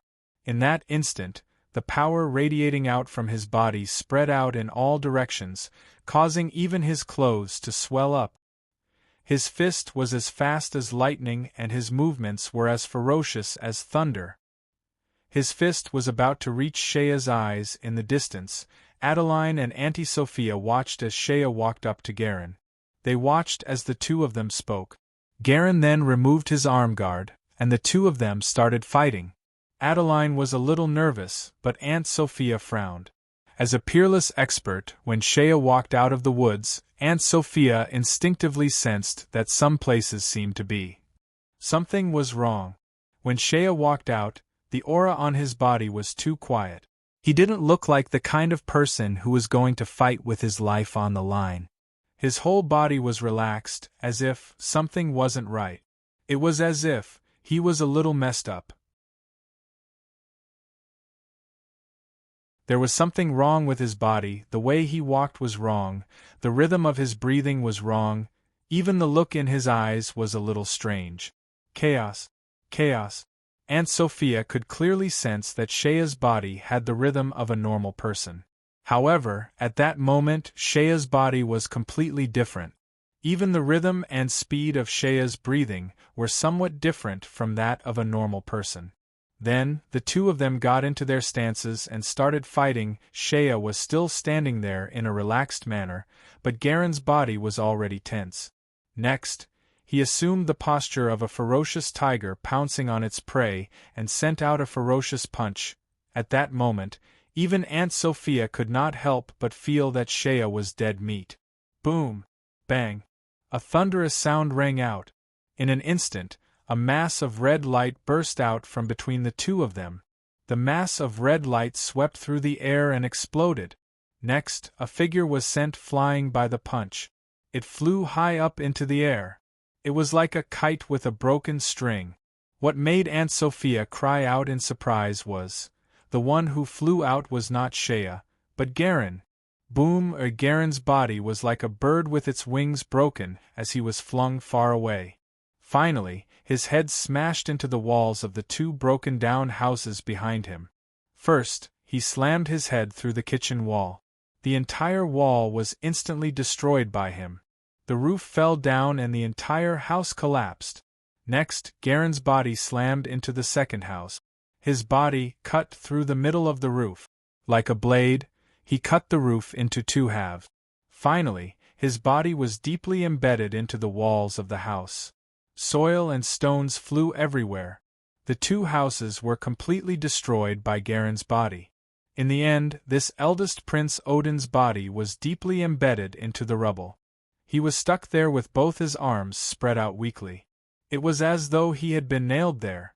Garin opened his mouth, and a mass of blood sprayed out from his mouth. Instant kill. It was an instant kill with just one blow. Aunt Sophia's face contorted. She immediately recalled the moment when the two of them had made their move. Garin pounced forward and swung his fist at Shea's head. At that time, Shea was like a dumb goose, staring at his own palm with a silly look on his face. And then, just as Garin's fist was about to land on Shea's head, Shea finally made his move. He did not swing his fist, nor did he perform any other high-level martial arts move. He directly slapped him across the face. To be more precise, this was a standard slap. A slap directly landed on Garin's face. Immediately, Garin's face was deformed by the slap. Then, he was sent flying. What kind of power was this? After recovering from her shock, Adeline's first reaction was to rush toward Shea. "Don't come over." Shea suddenly looked at Adeline in horror. He retreated, his footsteps somewhat clumsy. It was as though Aunt Sophia finally understood why she had felt that there was something wrong with Shea. Every movement of Shea was so clumsy and disorderly, it was as though he was not a real person, but a puppet. Every movement of his was as though he was a puppet who had just learned how to take human form, clumsy and difficult. "Don't come over. Don't come over." Shea shouted at Adeline. "Don't go over, dear." Aunt Sophia hugged Adeline from behind and gently held her head. "Don't go over, you can't get close to him now, he is in danger now." Adeline turned her head to look at Aunt Sophia. Aunt Sophia's face was gloomy. "His body is in a mess, No, everything about him is in a mess now. He has lost control over his own body and is unable to control his own power. If you go over, one careless move from him will crush you to death." After saying that, Aunt Sophia suddenly flew into a rage and shouted toward the forest. "Merlin! It's your doing again. Have you gone mad? You actually taught this child blood rage." Merlin slowly walked out from the forest, a smug smile on her face. "Ha! Did you see that? The old drunkard's son finally defeated the old pervert's son. Ha ha ha! You lunatic!" Aunt Sophia said furiously. "Blood rage! You actually want him to learn blood rage right now. Have you gone mad? Are you not afraid that his body will collapse and he will die?" "I, Merlin, am here. Naturally, I can protect him." Merlin smiled proudly. "Humph!" Aunt Sophia sneered. "What about now? You have disrupted the rhythm of his body and stimulated the power of the small world within his body. However, how do you restore it? How do you restore a chaotic world to normalcy? He is now unable to control his own body and his own power. He can accidentally poke someone to death with just one finger. What do you do? How do you solve this problem?" Merlin was suddenly silent for a moment. Her expression was somewhat strange as she looked at Shea. Then, Merlin suddenly said something that caused Shea to completely collapse. "I have never thought about this problem, Aunt Sophia. Adeline. Shea. I'm dead meat." When Garin was dragged out from the ruins, there were at least 7 or 8 broken bones on his body, of course, that included his legs. The clothes on his chest were stained with blood and his face was pale. In all his life, Garin had never suffered so much when fighting with others. He was someone who already had one foot in the realm of the strong. Aunt Sophia carried Garin and placed him on the ground. Then, her fingers flew as she quickly reconnected the broken bones on Garin's body. Next, she pulled out something from her body and fed it to Garin. "Humph, you sure are generous." Merlin stood to the side and watched with cold eyes. "The blessing of life potion is very expensive. Is your nose very sharp? You can smell it?" Aunt Sophia glared fiercely at Merlin. "Humph!" Merlin smiled proudly. "You have forgotten that I am a magician. Moreover, I am the greatest magician of this generation. The formula for the blessing of life potion was personally improved by me. Then, great magician, you should think about how to save your adopted son. With his current state, how do you expect him to return to normal?" Aunt Sophia gritted her teeth. Garin coughed out a few more mouthfuls of blood before finally recovering. This Crown Prince Odin's face was pale. However, there was no trace of anger on his face. As Aunt Sophia was treating his injuries, Garin remained silent. After Aunt Sophia was done, he finally took a deep breath and said in a low voice, What kind of martial skill is that?" "Humph, as expected of a madman from the Hannigan family," Aunt Sophia sneered. "After being beaten to the point of coughing out blood, you are still concerned about what kind of martial skill is used? Could it be you want to learn it?" Garin nodded his head solemnly. "I want to." "Don't even think about it," Aunt Sophia said angrily. "That thing, only a madman would practice it." Garin shook his head. "Such a powerful skill, I have personally experienced its power. If I can learn it, I am willing to pay any price." You were beaten to the point of coughing out blood, but you are not angry." "Why should I be angry?" Garin looked at Aunt Sophia. "I am a member of the Hannigan family. After being defeated by a powerful enemy, getting angry is a waste of my time. Only by continuing to improve myself and defeat the enemy again is the right path. I am not that bored to get angry over something like this." After saying that, he tilted his head and said with a serious expression, "Hey, wait until I am done practicing. Then we will compete again." Those words were directed at Shea. Earlier, Shea had sent Garin flying and coughing out blood. but now the two of them were lying side by side on the ground. Shea was lying on the ground less than 10 steps away from Garen. Both his arms were spread out as he lay on the ground. His whole body was somewhat crooked. It was not that he did not want to move, rather, Aunt Sophia and Merlin had not allowed him to move. Shea was very clear about his problem. This damned pain, guiding power, blood rage, its power was indeed great. But it was too harmful. He had sent Garen flying with one slap. However, he then realized that his right hand, the hand he used to send Garen flying, had all 5 fingers twisted into a ball. The bones were broken, and it looked like a fried dough twist. The power behind the slap was incomparably violent. However, his body was seemingly incapable of enduring this level of power. However, that was not the thing that drove Shea crazy. His hand was twisted like a fried dough twist. Any normal person would feel pain, right? That was right, Shea was also feeling a heart-wrenching pain. However, the thing that drove him to the brink of collapse was that the source of pain was not his hand that had become a fried dough twist. Rather, it was his left foot. The bones in his hand were clearly broken. However, the pain in his left foot was so intense that it caused Shea to feel heart-wrenching pain.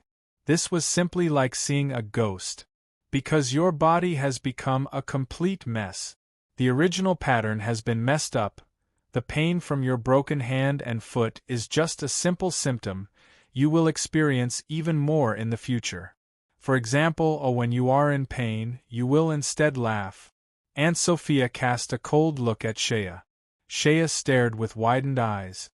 Really? Unfortunately, before he could finish his words, he suddenly opened his mouth, and a burst of wild laughter burst out. Ha ha ha ha ha. As expected, damn it, it hurts so much. Ha ha ha ha ha ha. Aunt Sophia turned her head to look at Merlin. Have you thought of a way yet? Merlin sat to the side with his head lowered. Both his hands were hugging his head. Hearing those words, he raised his head impatiently. Still thinking? Don't worry. I, Merlin, am a smart person.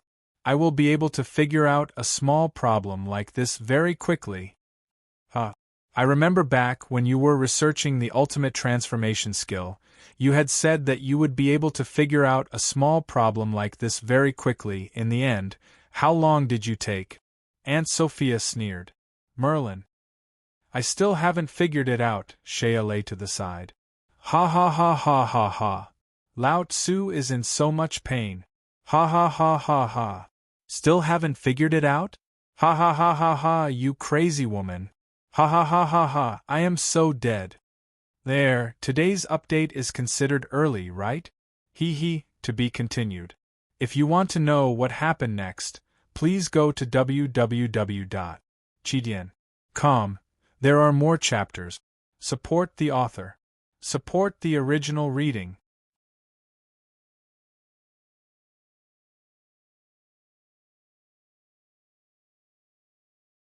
Chapter 404. Geor Chapter 383. Merlin's method. Shea was in for a miserable time. He was well aware of that. He had to admit that Merlin's blood rage was indeed very effective. At the very least, one slap was enough to make Garen puke out blood. Such power was something that even the most demanding person would be satisfied with. But at the same time, Shea firmly reminded himself in his heart, in the future, anything that involves the name Merlin, he must resolutely resist. The premise is that he still has the life to live until that day. I should have understood long ago. Anything taught by this crazy woman will have a strong and harmful side effect. Shea groaned as he lay there. If there was a medicine for regret in this world, he would be willing to use all his wealth to buy one. Adeline was seated beside Shea. She maintained a distance of at least 1 meter away from him. Aunt Sophia had given her a stern warning to maintain a safe distance from him. Merlin had tacitly agreed to that. Truth be told, Aunt Sophia's words were very clear. This kid is now like a 3-year-old child wielding a 1000-gene hammer. he is completely incapable of controlling his own strength and sense of propriety. Thus, under such circumstances, getting close to him has become a very dangerous thing.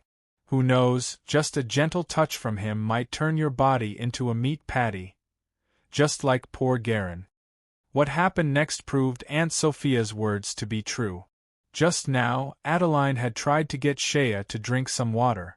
She dug out a relatively intact bowl from the ruins of the house, and poured some water for Shea to drink. After Aunt Sophia's warning, she gave up on the idea of feeding Shea. Instead, she placed the bowl on the ground and had Shea go get it himself. In the end, Shea's hand had only just made contact with the edge of the bowl when a bang sound rang out. The bowl immediately burst apart, shattering into pieces, that caused both Adeline and Shea to feel a lingering fear. If Adeline had not listened to the warning and had personally fed Shea, the one that would have shattered would not have been the bowl.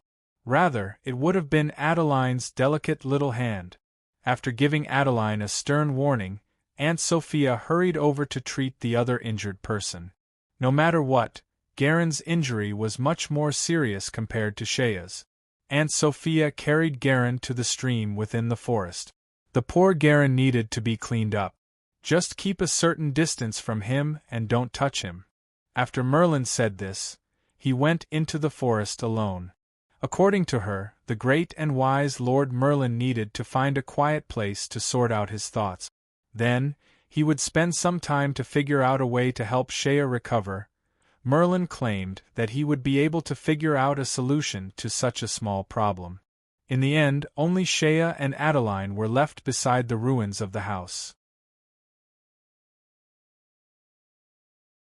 Shea. Adeline sat beside Shea and looked at Shea with tearful eyes. "Ha ha!" Shea laughed weakly. "Sorry, I don't want to laugh, but haha, I can't control myself." Adeline's eyes were gentle. "Right now, I really want to hug you. I know you must be feeling terrible, right? It would be best if you don't hug me." Shea looked at the broken pieces of the bowl on the ground beside him and gulped. He looked at Adeline in a daze and said, "Although I really want to, I think Lady Merlin will surely think of a way, right? She is such a wise and great person." Adeline tried to comfort Shea. Shea rolled his eyes. "That laughter was my own idea. Everything will be all right." Adeline looked at Shea and suddenly smiled. She said softly, "Everything will be all right. When I was young, Mother would often tell me that. Originally, I did not believe it. However, today I believe it." "Why?" Adeline could not help but move closer to Shea and whisper, "When I left Denzel City, I thought I would never see you again. I also told myself that I must forget you. However, when I arrived at Wildfire Town, my mind was filled with you. It was filled with what you said to me back then. We will buy a house with a small courtyard. Then, we can raise a few horses and have Todoro perform magic tricks. While I become a clown, we can form a circus, haha." Shea groaned. "Back then, I only thought of you as a brother." Adeline giggled. However, her eyes became increasingly gentle. "But I think this dream is very good. Staying in Wildfire Town and living there, those days must be very happy." Shea was silent for a moment. Then, he suddenly sighed. "Perhaps. However, it seems that this dream will be very difficult to realize." Seeing Shea's downcast mood, Adeline quickly said, "The present is not bad. You are now a great general with so many subordinates." After saying that, she suddenly paused. Then, she stared at Shea and said, "Shea, I thought I would never see you again. But today I see you here. You actually came. You came to look for me. You put aside so many important matters in Denzel City. You left so many people behind just to look for me. I know that this must have brought you a lot of trouble. I really shouldn't have let you do this, but please forgive me. Aside from feeling guilty, I also feel happy. For me to think that way, is it bad?" Poor Thing cast a concerned look at Shea, this poor girl. Her heart was filled with love for this man standing before her. She could have kept those words to herself. However, she was unable to stop herself from blurting them all out. She simply could not bear to hide anything from this man she loved. Of course not. Shea's voice turned low as well. You are a very good girl, although I had always thought of you as a man. Ha ha ha, sorry, I really did not want to laugh. That is why I said, everything will be all right. Just like today. I had already given up all hope. However, you seem to have descended from the sky. Adeline's eyes were like silk as they entwined around Shea's body. Her voice grew even gentler as she said, You will definitely get better. We still have a wedding to hold. I still have to marry you and become your wife, so you will definitely be all right. Shea looked at the girl in front of him. From her eyes, he could see tenderness and deep affection, which was almost undisguised. Surrounded by those gentle and watery eyes, a sweet feeling brewed in his heart, and became more and more intense. Adeline smiled. Then, she turned to look at Shea. At that moment, her breathing was very light, her eyes very gentle and her voice even softer. Shea, thank you. Thank you for coming to find me. And I love you. I love you so much, my country bumpkin. Hearing those words, Shea suddenly felt his heart melt completely. He felt a sense of happiness that he had never felt before in his life. All right. I hate Merlin more and more now. Shea sighed. Because I really want to hug you now, it's all that crazy woman's fault. I think you can stop cursing me now. Merlin's voice came from the woods. Then, the silver-haired Merlin walked out from the woods. Her expression was calm, but there was a flicker of light in her eyes. Shea suddenly felt a little more hopeful. You have thought of a way. The corner of Merlin's mouth twitched. Who do you think I am?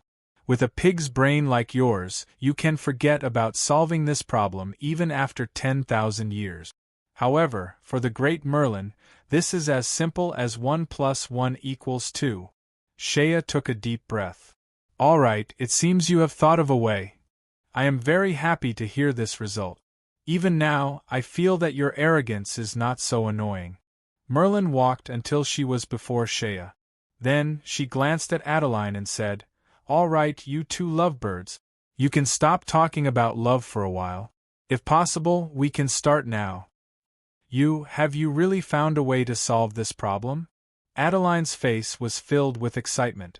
If he could really solve this problem, then everything would be perfect. Shea had truly fallen in love with her. Her dream had come true. As long as Shea recovers, the two of them could return to Denzel City. Shea cast a wary look at Merlin and said, First, tell me how you are going to solve this problem. My sixth sense is telling me that this is not as easy as you make it out to be. It seems your sixth sense is very accurate. Merlin smiled. Then, she quickly retracted the smile on her face and said, My method is actually very simple. Using the principle of blood rage, we have disrupted the laws governing the movement of the small world within your body. The degree of destruction is too great, making it impossible for you to recover for now. Thus, in order to speed up the recovery process, my method is to destroy it even more thoroughly. Shea. Simply put, I will continue to stimulate your body even more, pushing your body to the brink of collapse. Then, I will utilize great repair and great regeneration on you. Merlin was about to continue when Shea quickly interrupted her. Wait. What do you mean by continue to stimulate my body even more? Why do I feel that something is not right? Simply put, I will continue to destroy your body, including breaking 80% of the bones in your body. Then, I will interfere with your 5 senses and 6 senses. In fact, for a short period of time, you will experience sudden changes in your emotions and thoughts. Don't worry, this is only temporary. After that, when everything is destroyed enough, I will use great repair and great regeneration on you. Shea's face turned pale. In fact, he had only heard the part 80% of the bones in your body. He could not hear the rest clearly. If he could still move, he would have jumped up to fight Merlin to the death. I don't believe in God, but I swear to God. If I could defeat you, I would have jumped up to fight you. Shea looked at Merlin and said in an incomparably serious tone. Humph. Merlin ignored Shea's anger and said indifferently, "It seems that you are still not satisfied? Do you know that using the Great Restoration Technique and the Great Regeneration Technique will greatly damage my vitality? Within at least 1 year, my strength will be reduced to less than 70% of my original strength. If you are not the son of that old drunkard but someone else, even if you kneel before me and lick my boots, I would not do it." Shea was so angry that he laughed. "So, I have to thank you?" "Of course." Merlin had a matter-of-fact look on his face. "Shea." Merlin looked at Shea and said slowly, "If you are afraid of this great regeneration treatment, we can only use conservative treatment." "What is conservative treatment?" "Nothing. Let's see if you can recover on your own," Merlin said calmly. The human body possesses a certain degree of self-healing ability. In other words, self-regeneration and repair, but this process will be very slow. After all, your body is seriously damaged. I'm afraid it will take a long time for your body to recover on its own. With enough time, your body will heal a little bit every day. Although you won't see any obvious effect in the short term, you will recover in the long run. Just tell me how long it will take." Shea sighed. "According to my calculations, considering that your physical fitness is very good, your healing ability will also surpass that of ordinary people.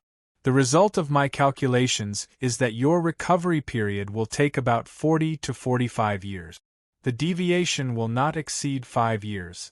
40 years to 45 years. Damn it. I am 20 years old this year. After 45 years, Lao Tzu's hair will be white.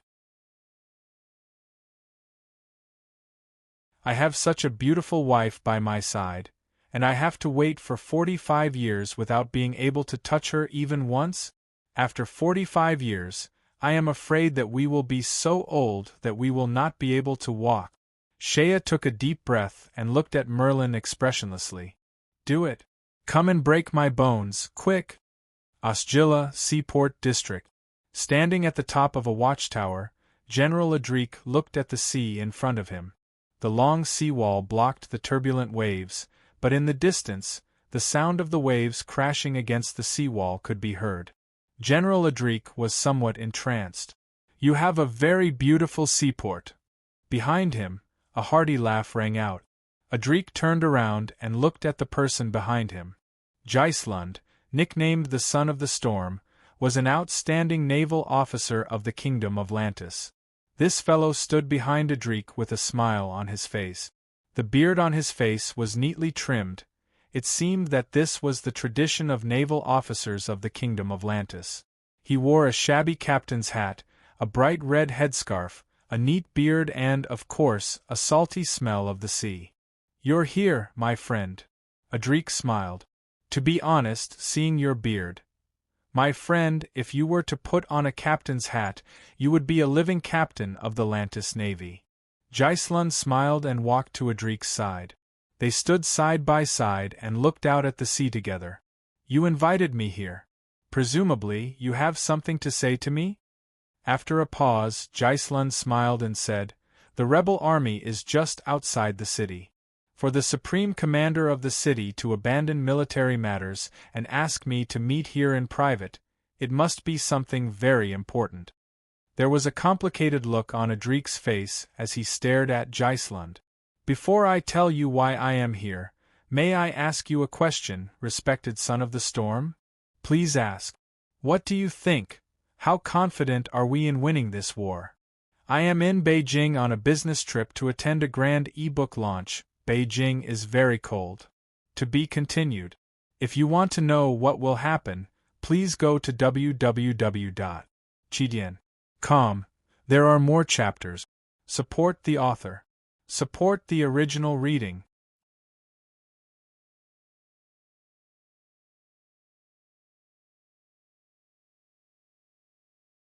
Chapter 405. It was a long journey back home from Beijing. As I was taking the train, I was unable to buy a plane ticket. Recently, the traffic in and out of Beijing seems to be particularly tight. There is a shortage of tickets for various means of transportation. After a long and bumpy journey, I am so tired that my bones are scattered. After sitting on the train for an entire night, I fell asleep the moment I reached home. I only woke up at night. Then, I quickly climbed up to write. By the way, Beijing is really cold. This chapter will be updated on Wednesday. GOR Chapter 384 Ambition at Sea. When Adrik raised the question, his tone was very serious and his eyes were fixed on Gisland. The son of the storm of the Lantis kingdom smiled reservedly. Although he was facing Adrik's oppressive gaze, Gisland cleverly tilted his head to avoid the other party's gaze. Then, he gave an irrelevant answer. Your Excellency Minister of Military Affairs, you have forgotten. I am a naval officer. You're asking a Navy general about the army. That's not a professional thing to do. A trace of disappointment flashed across Adrik's eyes, and he shook his head. You know very well that this is not a tactical issue. Then, I have no right to answer this question. Gisland smiled. Even if I answer, my personal opinion cannot represent the will of the country I am loyal to. Adrik was silent for a moment. There appeared to be some worry in his eyes. It was as though he was deeply worried about something deep within his heart. After a long time, he finally opened his mouth again. This time, the tone of this famous general of the Byzantine Empire revealed a trace of frustration. His Majesty the Emperor wants to see you, Gisland. Gisland glanced at Auderic, and a smile suddenly appeared on his face. For a man with a beard and a rough face, such a smile seemed to be neither fish nor fowl. At this moment, Gisland's smile appeared somewhat meaningful and cunning. When should I go and have an audience with His Majesty, the great Byzantium Emperor? Tonight.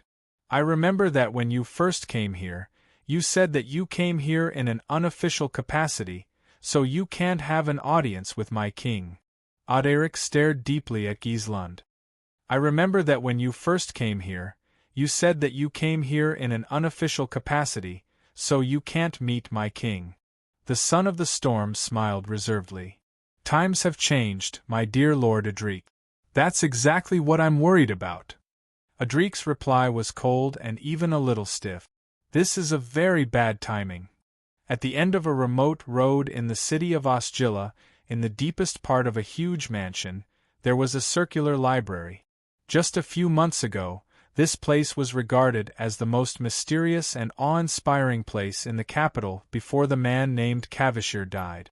At this moment, a girl was sitting on a soft couch behind a desk in a semi-reclining position.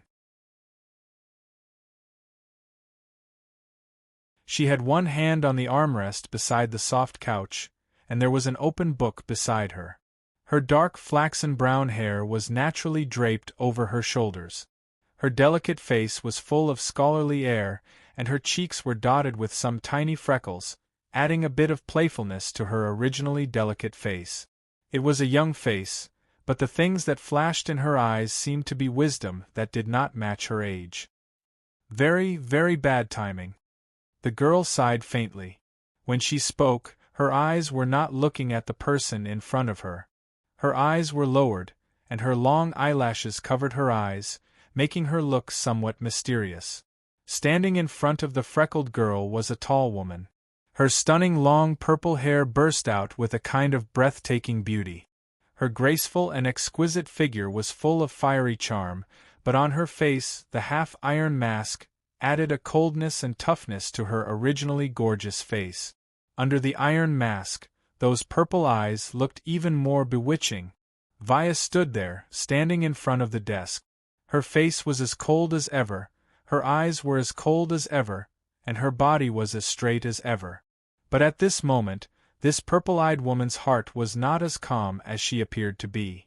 Vaya looked at the girl who was half lying on the soft couch in front of her.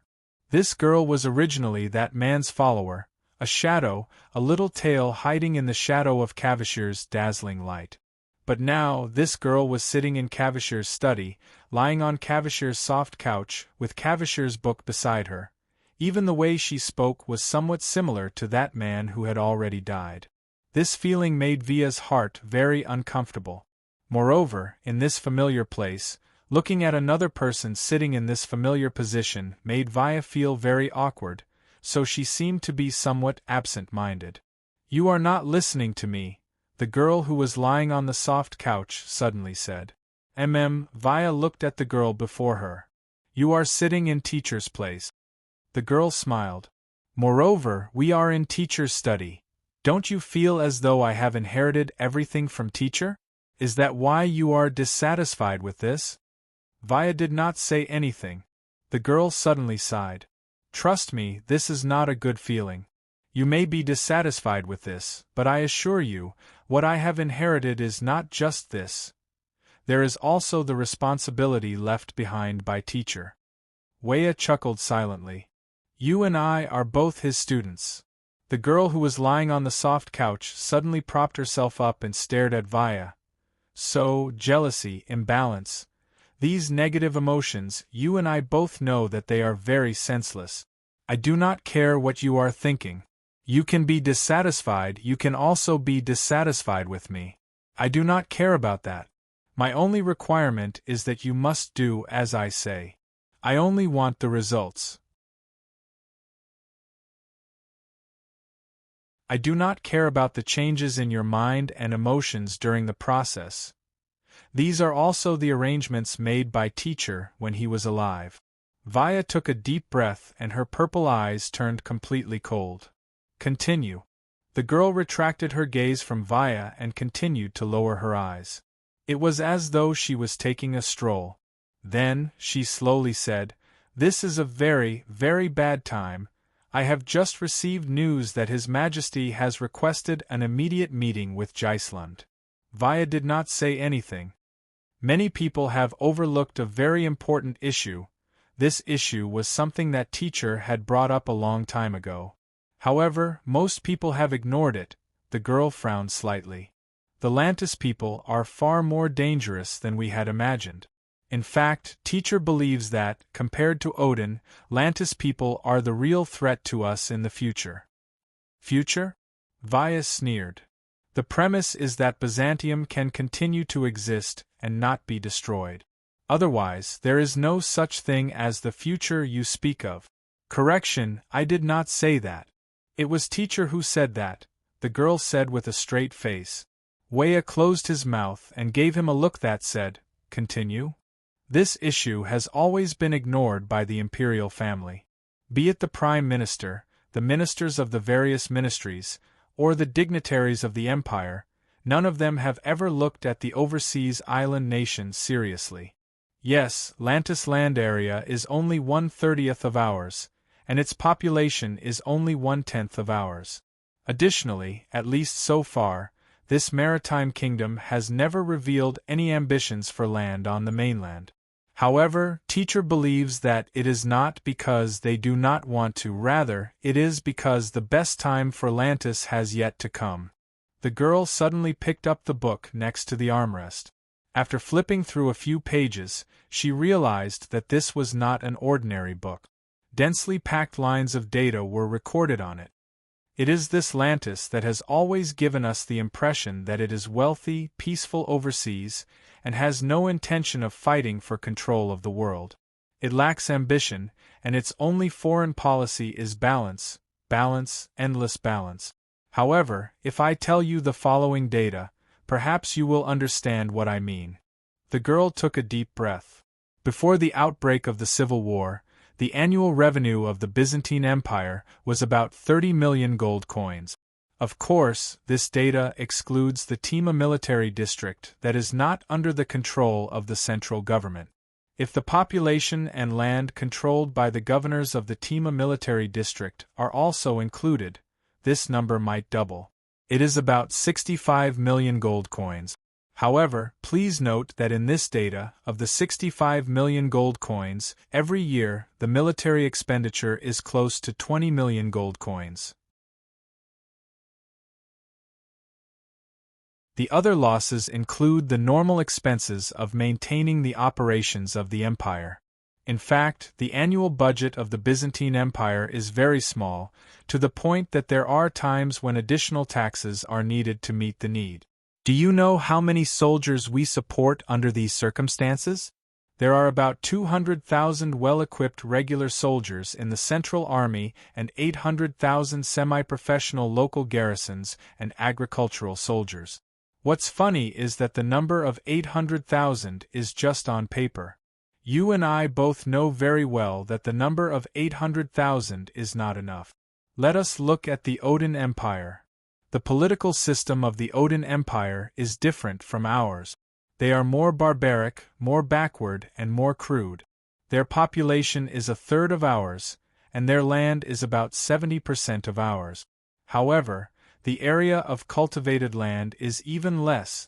According to our estimates, the annual revenue of the Ottoman Empire is not more than 10 million gold coins.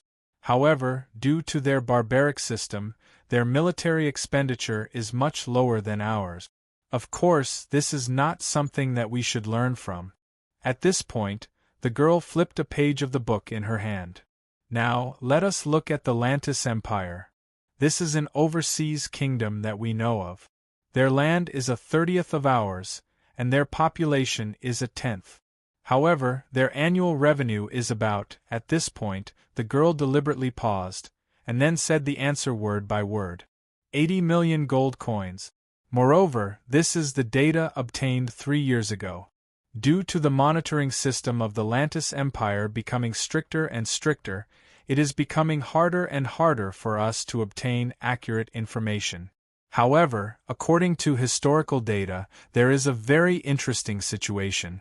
Whenever the Byzantium Empire and the Ottoman Empire go to war, the revenue of the Lantis Empire will show a stimulating growth. What does this mean? They are making a fortune from war. When two powerful countries on the continent are tearing at each other, bleeding and fighting to the death, the people of the Lantis Empire will quietly intervene in the war. This intervention is not done openly. Instead, it is done in a cunning and despicable manner. They will secretly support both sides in the war, and then supply both sides with the resources they need: weapons, armaments, and even food. In some years of war, the people of the Lantis Empire will even rent their fleets to us to transport the food and armaments that we need. They earn our gold coins by renting out their fleets. Furthermore, they do not need to sacrifice a single person or spend a single copper coin. This means that we are using our military funds to help them maintain their ships. They are using our money to maintain their warships. They maintain nearly 300 warships, most of which have a water draft and load capacity that far surpasses ours, not to mention the Ottoman Empire that does not even have a navy. They have an annual revenue of over 80 million gold coins. However, do you know how much the annual surplus of the Lantis Empire is? The girl's smile was somewhat complicated. Less than 6 million gold coins. She gave a long sigh. Think about it carefully. Their population and country are much smaller than ours. However, in the past 20 years, they have used up almost all of their annual revenue, leaving them with less than 1/10 of their surplus. Such a huge amount of wealth, where did they use it all? We only see that the army of the Lantis Empire is less than 60,000 men, but what we do not see is that the military system of the Lantis Empire is the most complete and advanced among the three countries. They have over 800,000 reserve soldiers all year round. These reserve soldiers do not appear to be any different from ordinary citizens. However, every year, they have to spend up to 80 days in various regions to undergo military training. The time spent on military training and their own work are all subsidized by the government of the Lantis Empire. At the same time, every adult male must be forced to enter the reserve army at the age of 18. On the surface, they only had 2 standing armies, but in reality, if they were willing, they could mobilize hundreds of thousands of well-trained soldiers within a month with a single order. At the same time, they have the most powerful navy. The total amount of their navy is a number that we cannot even imagine. As long as they are willing, they can easily use their invincible navy to enter our inland sea. With their transportation ability, they can transport 200,000 soldiers to the port of Osgillo within a month, including weapons and provisions. Let me ask you, if they are really a country that has no ambition to conquer the continent, no ambition to advance, why would they invest such a huge amount of revenue into reserve soldiers? Why would they maintain such a large number of reserve soldiers? To be continued. If you want to know the future, please go to www.chidian.com. Support the author, support the original reading. You're tuning in to the Phoenix Nights YouTube channel. Don't forget to subscribe and join us on this journey to catch the most captivating stories.